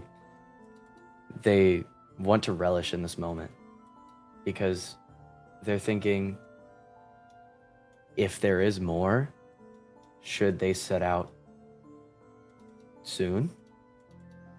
Well, that shouldn't be the choice. Why are you thinking like that? I'll just focus on something else. I'll focus on this one thing in front of us. This ball. I will show them all that I can of myself, and maybe never again, as they walk back to the house. How about Zoraius, Aaren, or Fable? Either any of you want to speak up next, or what are you going through at this time? I think around that similar, like early morning, Aaren is there in his office, cup of coffee. Probably has Mimir there with not Mimir, sorry. What's the skull? Art talking Marley. Nah, Mimir's the one from You forgot his name. Mimir. Yeah, that's his name. No, the reason I thought that was, real quick sidebar, Mimir is also a magic item in the game as well. That's a talking head, and I was like, what if we converted him? Anyways, I have him facing towards all the notes and looking over everything, and it's just kind of recreating the bulletin board that he normally has upstairs, but in his private office down here, where it is just everything laid out with two figures in the center, the Beast King and the Lord of Flies, and everything circles around these two. Everything about the deck, the cards, the abductions, all these things that they've been through have in some way, shape, or form led back to these final figures. And I think he is just, this feeling that he has is different from when the book was messing with his mind. The feeling he has is that fear that every single like detective has, that you've gotten to the end of the case, you've gotten to the end of the story, but this entire time there was one detail that you overlooked that could have figured out everything. And he's looking back at the hound, the attacking of the cemetery. He's looking at the Prinwood. He's looking at everything. He's looking at the family tree of Alden. He's looking at the bank. He's looking at everything as one big picture, just trying to see if there was just one more thing he missed. And I think as he's sitting there pondering it all, in his hand, he has the ring. And what's at stake if he misses this one thing is the future. And he's just silently going through things one last time before everyone starts to stir more in the house. Is there any particular, you as the player might have your suspicions, is there any thread or direction you want Aaron's mind to focus on right now that you might get a breakthrough in? I think he's like, he keeps thinking about the Lord of Flies, and I think he's trying to recall everything that Arthur has told them about the Lord of Flies and try to match up, also thinking about the disease that's going around and spreading from the slums, and thinking about just disease, plaguing, death, curse, trauma, and this rotting, festering almost theme, and see if that shows up anywhere. It's almost like a trance-like state rather than like trying to find a specific detail, but he's trying to find something that just fits the MO of what we know about this vengeful individual that hated the Seer, and applying all of that to what they've experienced. Go ahead and give me, you can choose insight or history. I'm gonna go with history.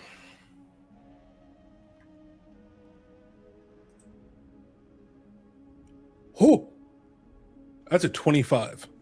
25. What was the base roll? 18 on the die plus 7. Nice. Okay.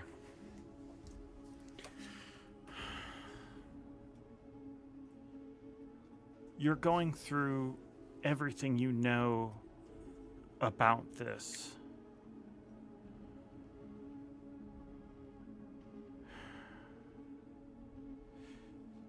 Slumrot, you had looked into, you and Zoraius had both looked into the sort of nature of Slumrot, because how it works as a disease, you guys narrowed it down to 3 possibilities. Either this was some type of disease, because it was able to resist magic, it was either something that was divine or something that was sort of like chaotic, like for instance, like wild magic, or it was something like a curse. And you think on that. A curse.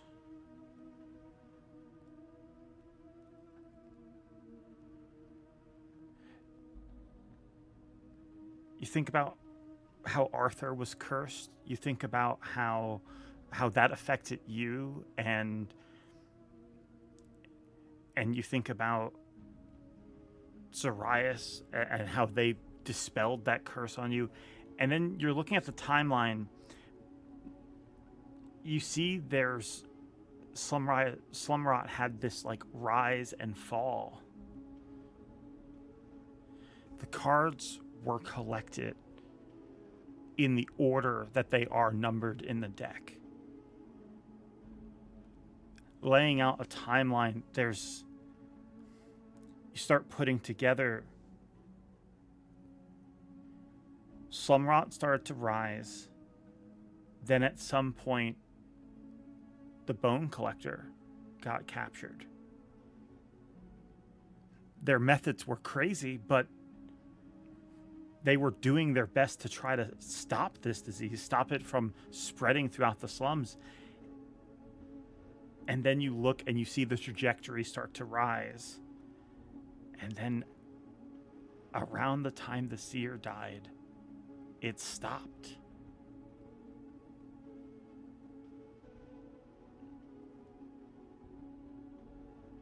If the Lord of Flies is the last card she captured, what if they're the source? What if it's like something like Arthur had? Do they just spread this to other people? Are they doing it on purpose? Do they know they're doing it?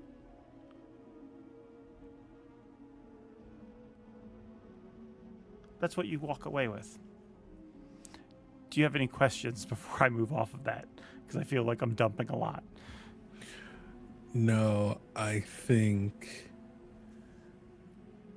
this prompts him to want to have a conversation with the Bone Collector.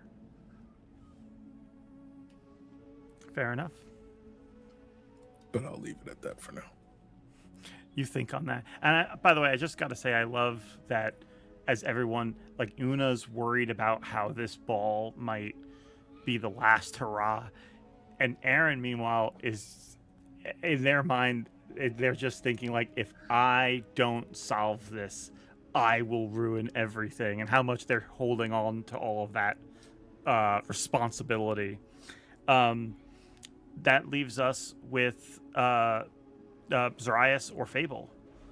And to answer your question, May, you messaged me, yes. The answer to that is yes. Oh, okay, good. That's what I thought. I mean, not good probably, but it's fine. Time for my emo moment. I think Fable's probably just in her room or whatever, doing whatever level of getting ready for whatever time of the day it is. She has spent the last month or 4 weeks or so as involved in the ball preparation as much as she could be, whether that was through through Edmund or just through her just showing up places and helping. She has not been feeling very useful lately. She can tell how tired and sad and frustrated all these people who are important to her are feeling lately, and she can't seem to figure out what to do about it. She's a healer, but she can't fix Zoraius' eyes and Sly's nightmares, or even the ghost bug that's in her skin that she doesn't still understand, nor has she told anyone about it. So she's thanks for that. Juggling all that. Haha. Circus joke. Oh, brother. That reminds me. Oh no. Oh no. Oh god. What? Fable, make a con save. Oh no. Oh no. I haven't had to do this in a while. Have I? 19. 19. That's pretty good. You haven't felt it in a while, that scarab. But as you are getting ready,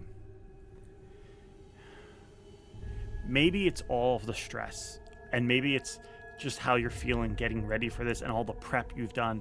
Maybe it's the concern and stress you have for your friends and what they're going through and how much they need this night to be good, so that way they have some kind of release, some kind of relief to their own struggles.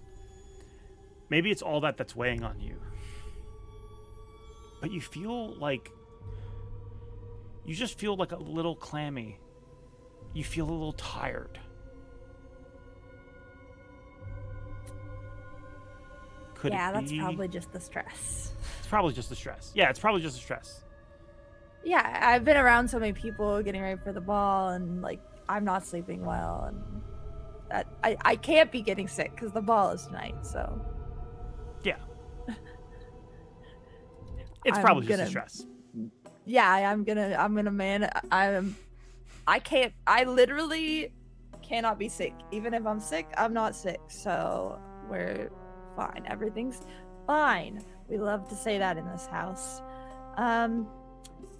That's really mostly all that's on Fable's mind. I mean, besides wanting her friends to like feel better, there is like a selfish aspect of it too, that she just wants to feel like she can actually make a difference because she has all these powerful, strong friends that are doing all this cool stuff, and she just doesn't. I think she's a little bit scared of being left behind or something happening to one of them. So she's just having a ponder and not being sick. And not being sick, Fable tells herself, not sick, as she puts on I drink her some more fancy water. outfit. I eat an orange. Yeah. Vitamin C. Eat an orange, like pat yourself off, make sure Yeah. you're completely clean. And as you're like getting on your dress, Fable doesn't even notice this scarab just on her back just crawl out and then back in, leaving no trace.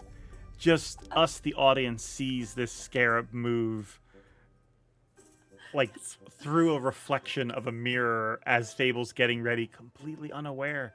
And why does she need to be aware? She's not sick. She's fine. You have nothing to worry I'm fine. about. I have nothing to worry about. Yeah. Except everything. No, you're fine. You're not ill. You're just tired, is really. Once you get in the carriage, once you're dressed, you'll be fine. Yeah. Once you're in close proximity with all those people at the dance floor, you'll be fine. Yeah, I just need a glass of wine. Mm-hmm. I'll be fine. Meadow's eyes. Girl. Yeah. If you don't tell Pepper to boo you a ginger wear a mask and go to the doctor. I'm not avoidant. I'm not avoidant. I don't know what you guys are talking about. Everything's You fine. are literally acting like one of those people in the zombie apocalypse that gets bit and hides it. I can't handle this at all. Yeah, you given that. Okay, that's a little different than a ghost bug. Is it? Okay. Is it? Yeah, get her. Get her. We've been dealing with ghosts all this time, and they're normally really bad. We've What's been one little dealing like, with zombies. I'm this whole probably time? just seeing things, but it's fine because I'm not sick and I'm fine. This is Dude. what like Gwyneth Paltrow Can we said roll in for that movie Delulu? Contagion. You know, as she's getting on the airplane. I'm fine. Super spreader behavior. Nobody else has said things about ghost bugs, so it must be fine, right? Right. Guys, if you're watching, make sure to vaccinate and pay attention to quarantines. Wear a mask. It's important. Wear a mask if you need to. It's It'll stop important. ghost Wash your bugs. hands. Okay. I didn't know. Are scarabs disease carriers? I don't even know. Who's to say? Girl, I think it's it's inside you. Are ghosts? Yeah. Are ghosts? But That's can what a I'm ghost give saying. you a disease? Brother, it's showing on your skin. Like It's you a see. ghost.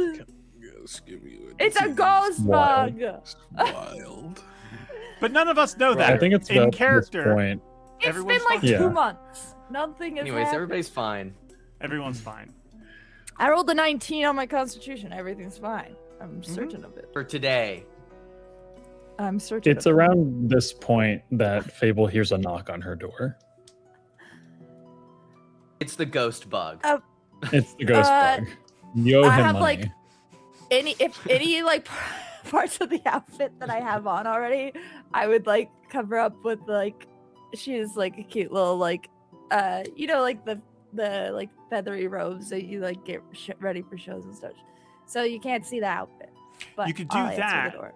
or you could let Zoraius in and use like that sort of like the room divider thing, so you're on the other side of it.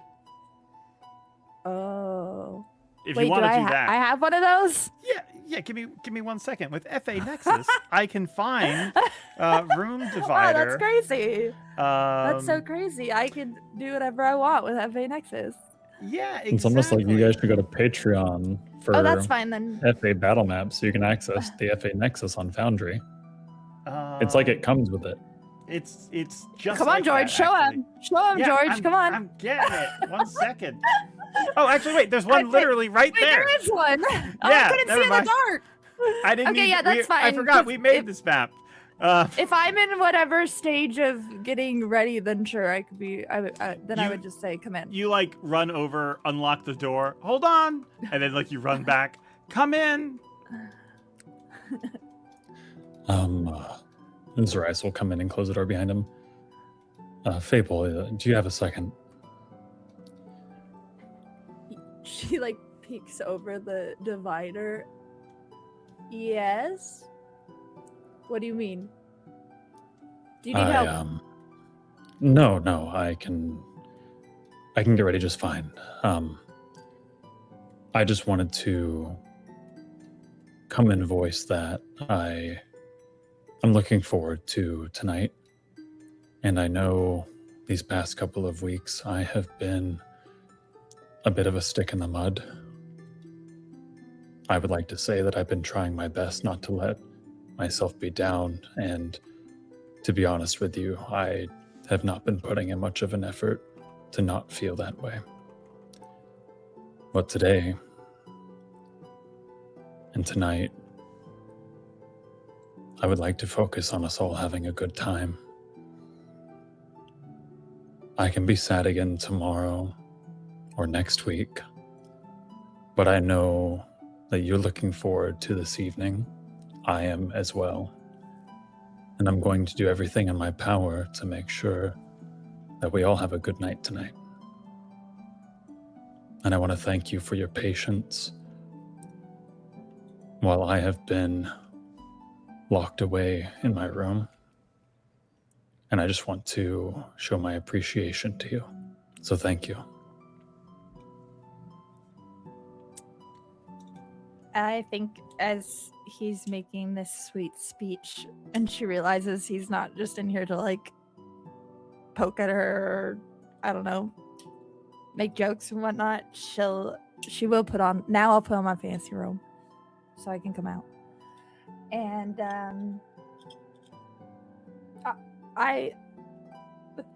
how pathetic does Zoraius look right now?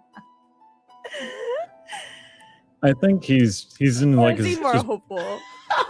Can we get a Oh. roll for pathetic? Let's roll for pathetic. I just feel so sad for him. I want to be clear. I'm pulling I this got a image up. natural one. I just rolled a natural one. Well, that's pretty pathetic. That's pretty. So Yeah. we can. And I Yeah, want to okay, be that's clear. about what I was hearing. Yeah. This isn't. Zoraius does. I want to just be clear for the audience. Zoraius does not look pathetic because of their impairment. They look so because they No. have been sad and moping. Because they're sad. Yes, I just They're want to be sad clear. boy. And when I bring up this art, I bring it up because it's the sad version. Accurate.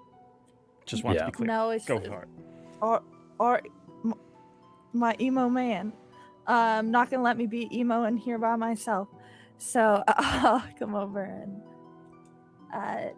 sit next to him on the bed and take his hand and say,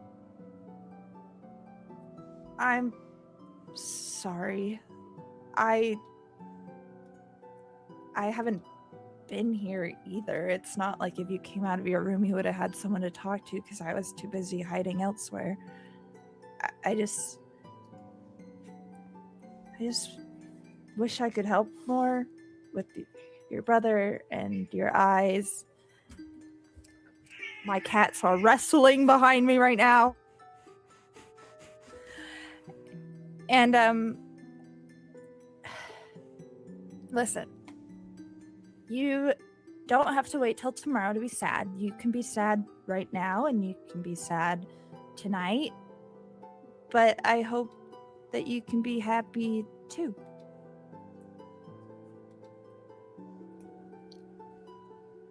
I think as long as I'm spending my evening with you, Fable, I will find it very difficult to be sad. Are you sure you don't want to trade me for Una as your dance partner? You guys looked pretty good together. We can take turns, don't worry. There's enough Zoraius to go around for everybody, I suppose. That's right. That's right, folks. There he is. Grin in a while, yeah. Yeah, I'm gonna punch your arm for that one. All right, okay. Fine, I'll share. You are in high demand, so. And I am a gracious host, she says as if she's the host of this ball. She's not. But it's Fable. Fable, speaking of high demand, I'm just curious. What? Do you think you'll be in high demand as well? At the ball? Are you hoping for that? I know exactly what you're saying that you're not saying, but I don't think France.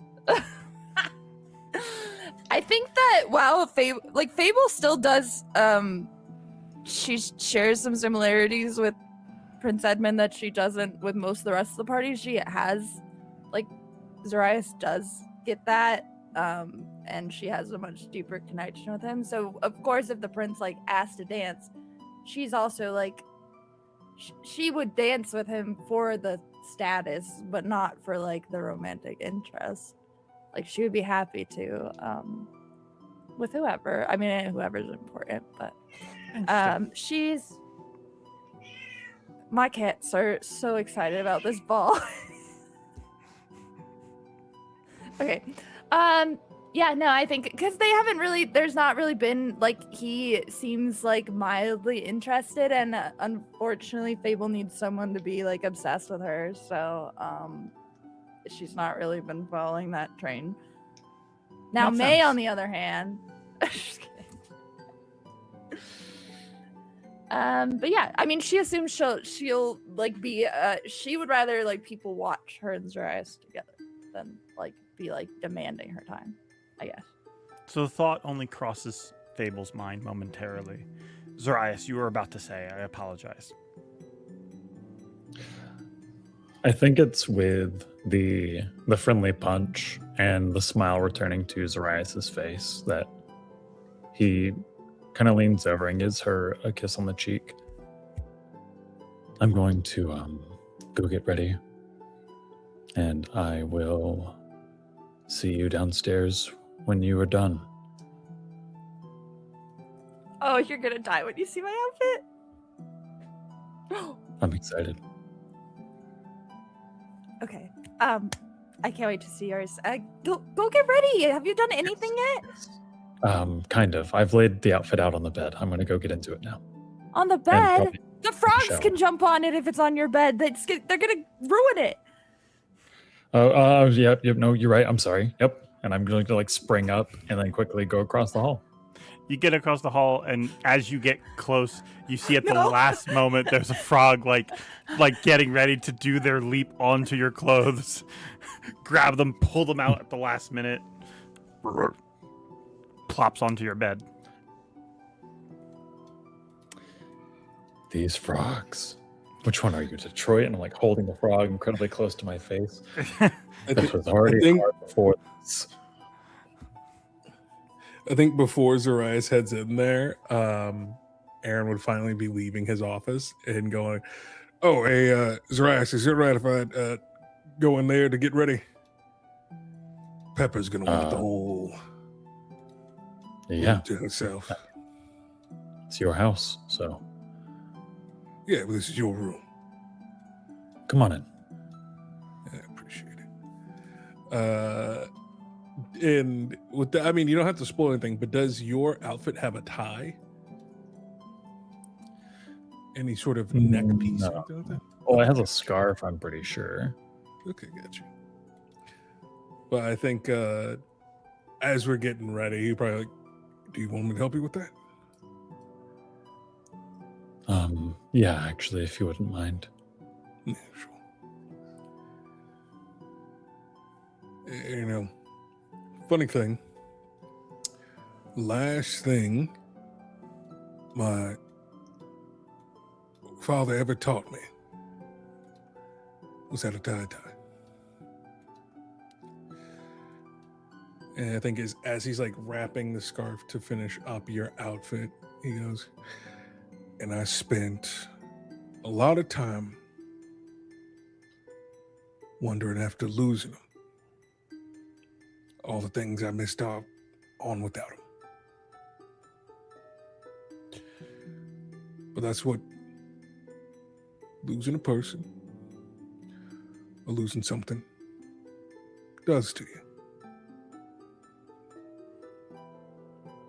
But you still got to keep going.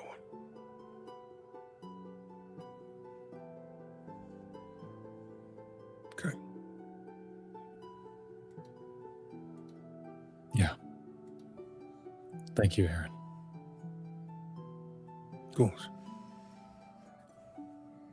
But next time we go training, twice the reps for the days you missed. It's okay. But twice the reps. You got it, boss. You got it. You just see a smirk grow across his face again. Yeah, and I think he is just like all the lint off, like anything like that. Don't step in that. That's frog juice. Okay, looking good. All right. Just need to trim up just a little bit on the sides, even it out. Yeah, and then you'll be good. Thank you. Right. Are you excited? You have a big question to ask. Yeah.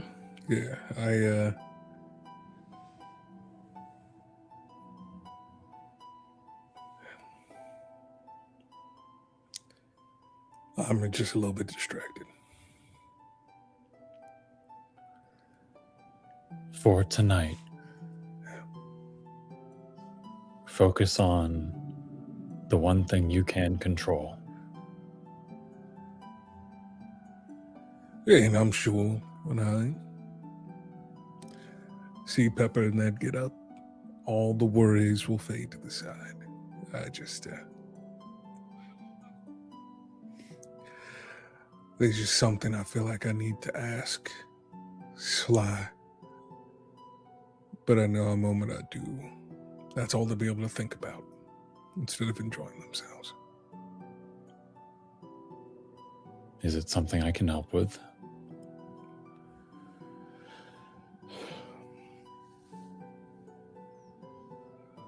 No, it's just right there at the end. Yeah.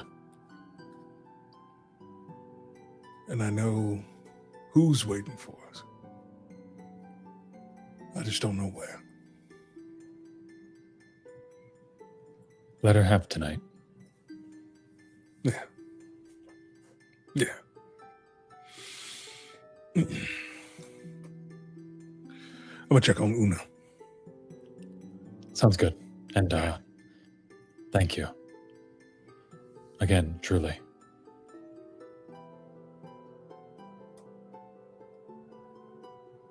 Okay. No worries.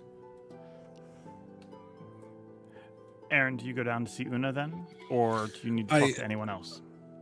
I think he sees the shadows shuffling under Sly's door, but chooses not to go. And goes downstairs to check on it. Okay.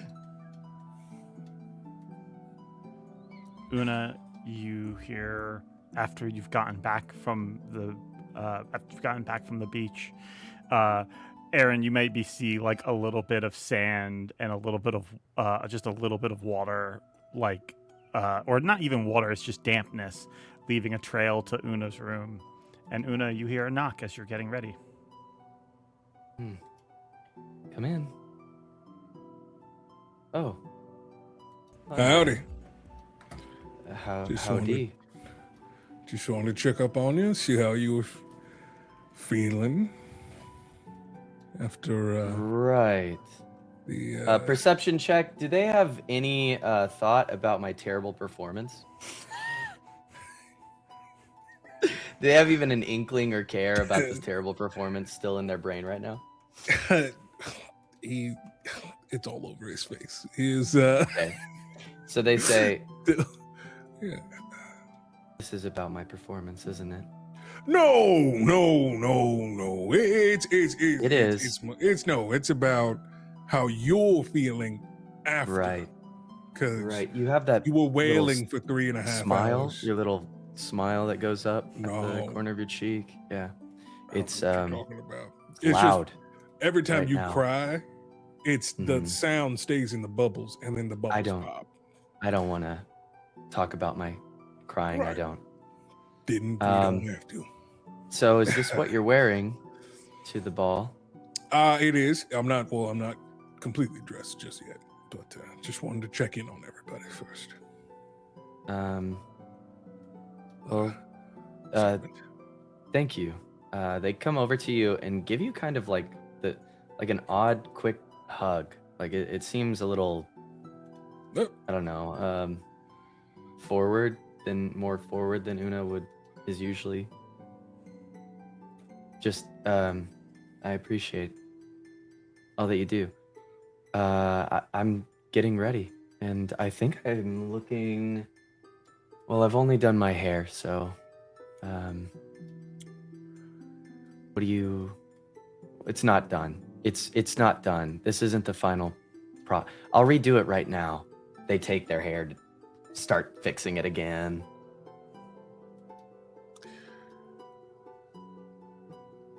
How are you? Whatever it is,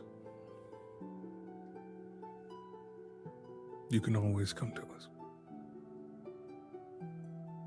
No matter how big or small, whatever is on your mind, whenever you're ready, we're here for you. See, the interesting thing about that is above game, Una is hearing that and is thinking, well, they can come back to this party when they need to if they leave. They can see them when they want. Back in game, that's exactly what I've been thinking about too. And it's nice of you, you know? Sure. So, thank you. You look stressed and worried. Anything particular? Not anything new, that's for sure. Not anything new. Is this about the ring? No. So everything is good to go? Everything's good to go. Just checking in on everyone before we leave out. Good. How is Sly faring? I'm gonna check on them now. You didn't already? You usually check in on them and then you make your way down. Yeah. You know, I was just... That's odd. The bubbles. Oh, it is... No, do not put this on me. I didn't want to be... Okay, all right. It's all right. I didn't want to bring up the bubbles again. And he starts to open the door. No. It's all right. Nope, no, it's fine. It's fine. Okay. We're always here. You know, my doors are always open. Wait. Yep. As you're closing the door, you look down and there's one of the frogs. Come here. GBP. Come on. Almost got him. Do you think I should have one or two? As they lift up the frogs to their shoulder. 1, 2. Turns around. You 2. know, maybe 1. Maybe 1. Just for wrench the yeah, asymmetry. I've been told when doing design, one side doesn't match fully the other, so one shoulder with one frog, one singular frog for the whole entire body should create that asymmetry. Asymmetry, as you call it. Yeah. Oh, unevenness. Okay. Yeah. Yes, I do. Interesting, because I do have this unevenness inside of my soul. It weighs heavily, but then it could weigh half as much if I am given that. What do you think the meaning of this life is to us? Just in a few words or paragraphs or, well, come in. Well, we have a lot to talk about. Come on in. Well, I will get back to you on that. There's a chair right over immediate there. quote that comes to mind is "Life is worth living." It's a little wet from the tears. It's not. It's. I can dry. But we can shift your soul some other time. Okay. All right. Are you really going up the stairs, Aaren? Yeah. Exercising. He's trying to make it back up to the room.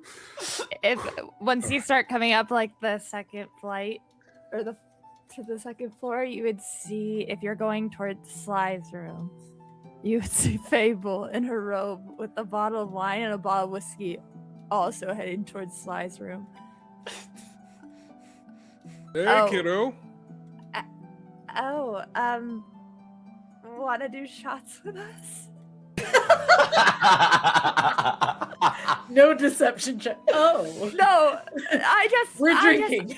I don't even know. I don't even know if Sly wants to. I haven't asked yet, Sure. but I was feeling a little on edge, and I. Sure. Okay. Sure. Let's go to Sly's room. How are you doing? I'm fine. Great. Everybody is just doing fine in this house. Wonderful. I'm excited for tonight, and a little nervous, but mostly excited. Well, here's a little more fun. How about we place a bet? Go on. Zoraius shudders. Sorry. How many frogs do you think Una's gonna bring? I told him just to bring one, but realistically, how do we do this? 50 gold? Over unders? Parlay? Yeah, we should probably get everyone in on this, so there's a bigger pool.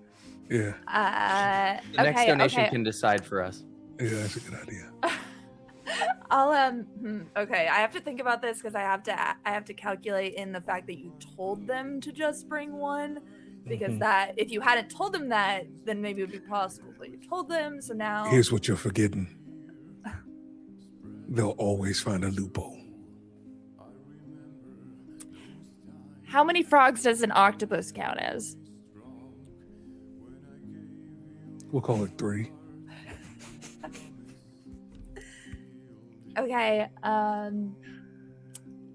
haven't seen their outfits, so I don't even exactly know the pocket situation, but it's Una, so I'm not sure that matters. I'm gonna say 7. All right, that's the break. 7 or above, that's for you. 6 or below is for me. Octopus counts as 3. Octopus counts as 3. I like shift the bottles over so they're both under one arm so I can shake hands. All right, now that we've concluded business. Sly! Coming! She doesn't come out. Maybe should you, or here. I can open the door. There you go. My hands are full, thanks. Oh, hello. Oh, hello. Oh, wow. That's okay. Hi. Hello. It is us, the pre-game party. Hell yeah, nailed it. Can we get inspiration for that, George? Shut the fuck up, Una! No, I'm inspired. Go ahead, Fable. Get inspiration. Sly moves some of the stuff from her dresser just a little bit to like make some room so that Fable can set those things down. And she doesn't have any glasses in What are her all these? room. There are more knives here than last time. Yeah, I picked up Razzle and Dazzle on our trek. Ah, okay. All right. Yep. Well, Miss Seer, armory. before we drink anything, you don't have to drink anything, but I find it can help sometimes if you're nervous. And she like takes a drink of the wine. Oh, you're nervous. No, I'm excited. I mean, yes.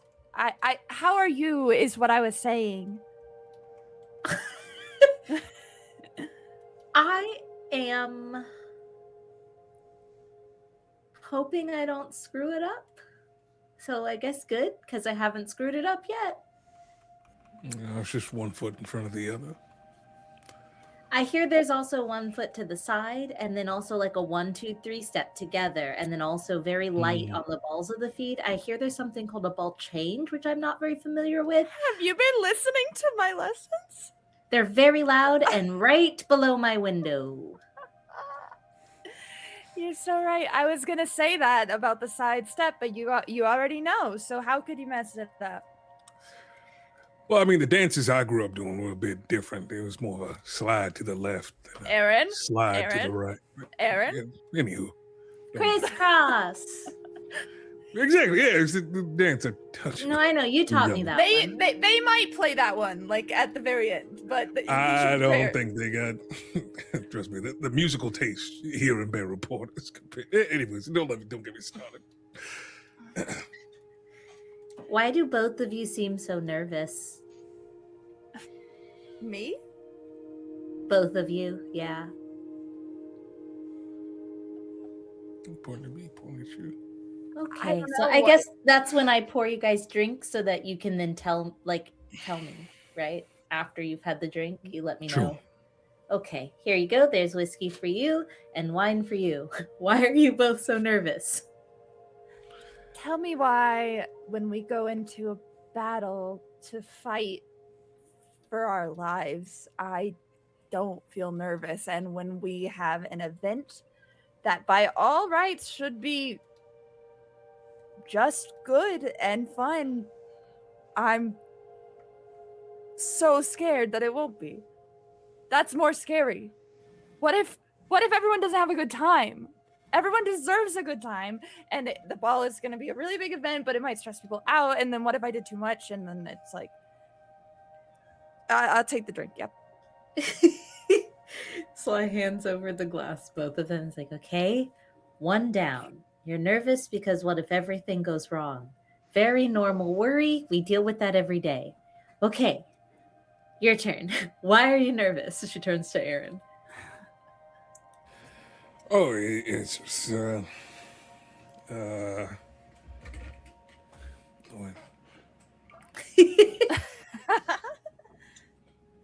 Yeah. That's a lot of the whiskey. Okay, I will order more whiskey. It's okay.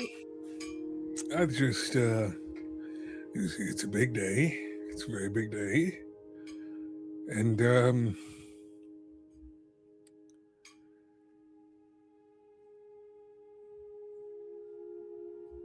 I think we've spent so much time worrying about tomorrow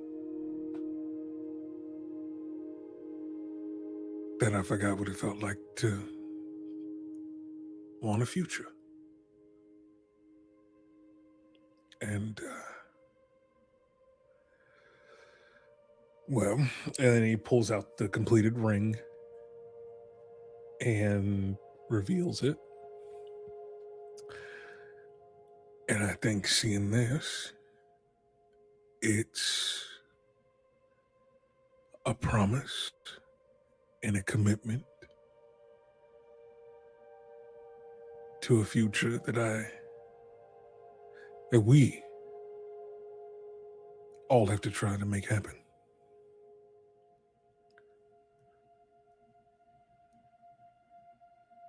I'm nervous. I'm afraid. This is something I've always dreamed of ever since I met Pepper.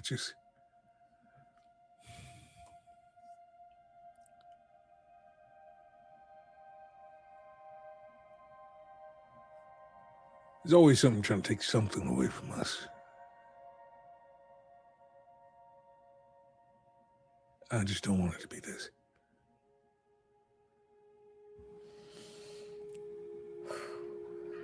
Okay. 2 down. Well then, nothing will take this away from us because I won't let it. And apparently, according to a lot of legends and stuff, I'm pretty unstoppable. So, by Seer's decree, we will have a good night. Everything will be okay because I need it to be. We need it to be. We just watch out for each other like always, right? You too, Detroit. And she turns over her shoulder and looks down at the frog who's on the desk. Wait, you can't be hiding one of them in here. That's one less that Una might. I am not hiding. Never mind. I am not hiding Detroit. I am giving Detroit sanctuary. Detroit. I agree. That is a I immediately put brilliant- Detroit in a drawer. That is a brilliant idea. I love it. Wait, no, Don't you Aaren. love this idea, Fable? No, I think it's a terrible idea. Oh, I think unless you're saying foul play is allowed. Go on. Sly, have you seen Say Detroit? it. You don't want to go down this road. Yes, I have seen Detroit. Because she would never lie to Una, and she opens the drawer immediately. He was taking a siesta. Is the door open? I knocked on the door, so I thought it was closed. I don't know. One moment. Oh. Yes, you are now outside the door. As I take it, you went up there, looking for Detroit. Yeah, the Thank you. door's open. You see the open drawer as well, and Detroit is in there. Want a drink, sure. Una? Sure. Uh, They rest out. They yeah, Detroit said wine. Here you go. Oh, perfect. Am I supposed to give us? Actually, never mind. And they Yes, just tell us your swing feelings back. and then you drink. That's the tradition. Wait. So- And Slide darts out to go grab Zoraius and then slowly comes back with Zoraius. And like on the way, like you get that like Doppler effect of her going, anyway, and then everybody's drinking, but it's kind of not the same. And then we're gonna just all have a and then she comes up. Hi, everybody. Meeting in showing classroom. everyone around. And when everyone has a little glass of anything they'd like, or nothing at all, but like once everyone has been served, Sly will say, before we go out to put all of our hopes and dreams on this one night, which has to go perfectly, and by perfectly, I mean just safely, I'd like to make a toast because no matter what, the people that matter most to me are in this house. Mom's here, right? She's in the house. My mom's in the house. Yes, Yeah, she your is. mom's She's in the getting house. Okay, good. Yeah, the people who matter most to me are in this house. I wanted to make sure my mom was here. You forgot Chomper's outside the house. That And counts. Byron's That's on his part way. Of the house. Oh, yeah, Byron's on his way. Right. That's yeah. And yeah. and I'm really proud and happy that we've made it here. And I think Lucian would be happy and proud of us for making it here too. Can we please, to Lucian? Solution. And she'll raise the glass And while she's raising her glass, she's putting her hand over her heart, because even into what she's wearing for the ball, there's an inseam for the cards that she has, and an inseam in the pants for the whole deck. The 2 that she keeps on her chest will always stay there. And when she clinks and drinks, George, this is my first use of inspiring leader. Nice. So everyone is going to take 14? No, sorry. I don't know. Stuff. Is this charisma plus my proficiency? So that's 18? 18 points of temporary hit points. Is this a sly specialty, or is this from all of your adventures? This is a feat. Yeah, What? this is I mean, a sort of feat that like, I have. did you want to flavor it as this is Sly from all of her years of experience, or her time of experience with everybody, and she's Absolutely. grown? Okay, got it. This is how. I don't think she would have done this if she hadn't started having the nightmares where she's trying to manage all the spirits at once. I think there were a lot of ways she could have developed, and learning to attempt to pacify and understand and connect with everyone, even if you can't get along with everyone, even if you can't convince everyone, being able to connect is what a leader does. And I think she knows how dangerous things are, and she knows how worried everyone in the room is, and keeping them as safe as possible, even with just making sure that we know we have each other's backs, is the most Sly thing that she can do. So inspiring leader, even though I wouldn't say she's like the leader, she's definitely using that feat in this moment. Makes sense. You gather everybody together, you inspire them. You guys all get the benefits of inspiring speech. And you guys have a brilliant night ahead of you. Everyone's gotten their outfits. Pepper is getting dressed right now. Byron is on his way, properly dressed for this affair. And the ballroom is... nothing bad can happen to us. Man, George, you're putting so much pressure on me. So much pressure. You guys. It's my job to make sure bad things happen to you. What are you talking about? It's fine. It's fine. The point is that we have each other all at the end, assuming at this ball. It's fine. Right. It's fine. Everything's fine. Everything's fine. You guys the point is that we're fine. Oh, go ahead. Right? Yeah, I think as everyone's like laughing and saluting, I think like Aaren does feel that call to the cards because he's connected to them before. And it's just like resisting that urge to communicate with them. And it's just like say everybody here feels that like you guys are all in such a close proximity. You all have so much emotion running through you right now. And the cards are almost complete. And so it sort of feels like it calls to all of you. But Aaren, you do have more experience than some of the others with the deck. Obviously not as much as Sly, but you do feel that call. What did you want to do in response to that?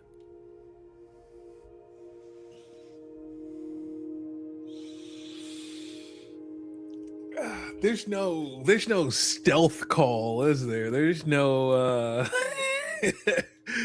there's no operator, put me on a secure line with my telepathy with the cards.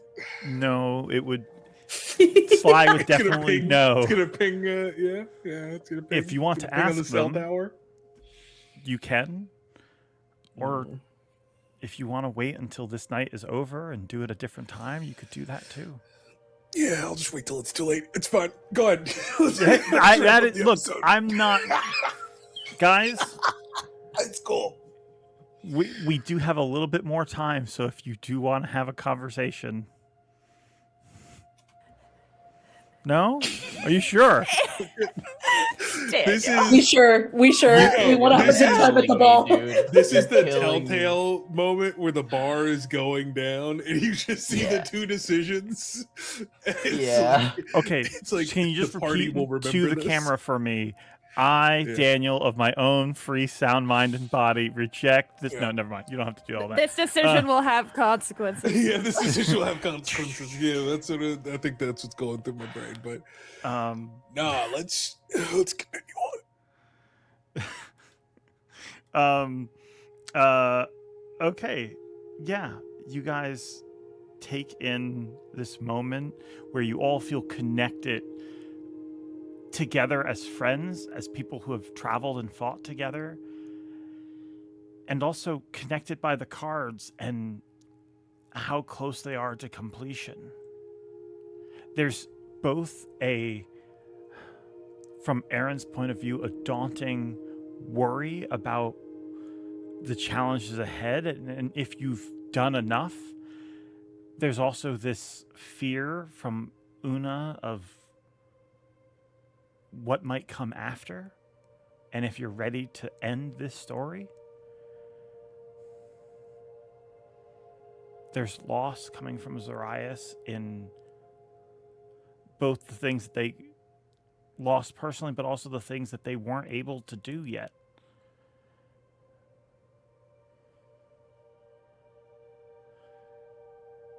You guys all carry these different burdens and worries, and Fable, you have things that you are trying to just put behind you.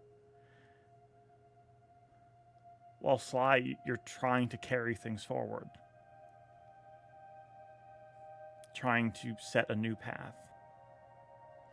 But regardless of all of that, you guys move forward together as the ballroom awaits for you.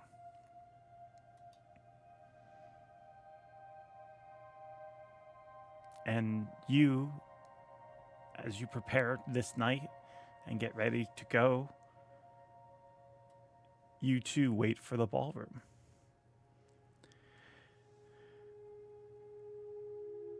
That is all for us Okay. tonight. Okay, wait. Oh my god! Oh my god! I'm so excited. Why am I taller than everyone else in this photo? You've always been tall. I thought you were taller than Aaren. I'm taller than everyone else in this shadow. Except Aaren. Yeah. Not Aaron. No. This is canonical. I'm trying to tell you guys I'm Aaren. But that's Yeah, okay. and why am I shorter than everyone? Hold up. Oh my god, and Pepper's there. Pepper's there too. Pepper's there. Yep. Where's Byron? So excited. Dude. For the purposes of this silhouette, we decided not to include Byron. What is he wearing the hat? Is that He's why? on his way. He's wearing a hat. You'll know He's it's wearing his a hat, silhouette for sure. when he's wearing the hat. Yes. Yeah. George, Okay. We technically have full armor on underneath this, right? No, I don't none need of you more guys. armor. I don't need any armor. You guys don't have armor on. Aaron, why? We don't need armor because nothing bad is going to happen. Yeah, nothing bad's gonna happen. Why would you need It's armor? in our contract for nothing All right, bad everybody, can let me happen. pass out a couple scrolls of mage armor.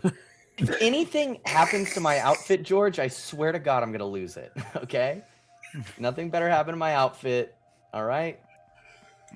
Nothing. George, you aren't saying words. I am so Say excited for words. this. I want to be clear too. I haven't seen your art yet. This silhouette is all the artist would send me. Both Android Grace and Karis have been keeping this art under lock and key, so I Good. won't get to see it until they next should. week. So I'm very excited. Make sure you guys are here next week. If you're watching on YouTube, make sure you give us a follow, subscribe to us on Twitch, and show us your support. We're going to be here next week on time and we're in talks for having some guests with us next week, which I'm super excited about. Guests plural? Possibly plural. Yes, we are looking into it. Definitely a guest, but possibly guest plural, depending on how things go. Honestly, it's a lot to fit into one session, so we'll see what we can get through all in one session. But if we do need to extend it, we will extend it into the following session too, if we have to. So we will see. thank you guys all for watching. This has been a wonderful season premiere. We will be back next week. Make sure you tell people about the show and help spread the word. We really appreciate it. This story is coming to its conclusion, and I really want more people to see it before it does. And yeah, other things just to let you know about before we wrap up. We will also be here this Sunday for Coffee and Chaos with the Fandelver crew. And then we'll be back here next week. So don't miss it. See you next time. And thanks to all the amazing people at Forgotten Adventures. And thank you for watching. Good night. And good night, everyone. See you at the ball. See you at the See ball. you at the ball. Dress up. At the ball. Get a drink ready. All right. Can't wait. If anything happens to our outfit, I swear to God. Fear is how it starts. Unsure what you'll find. It could tear you apart. You take a leap of chance. You break your mother's oath now. Macabre is the dance. The set free are the ghosts. Will a card save us here? Will it spell out our dooms? Only one thing is clear. We face fears and fortunes.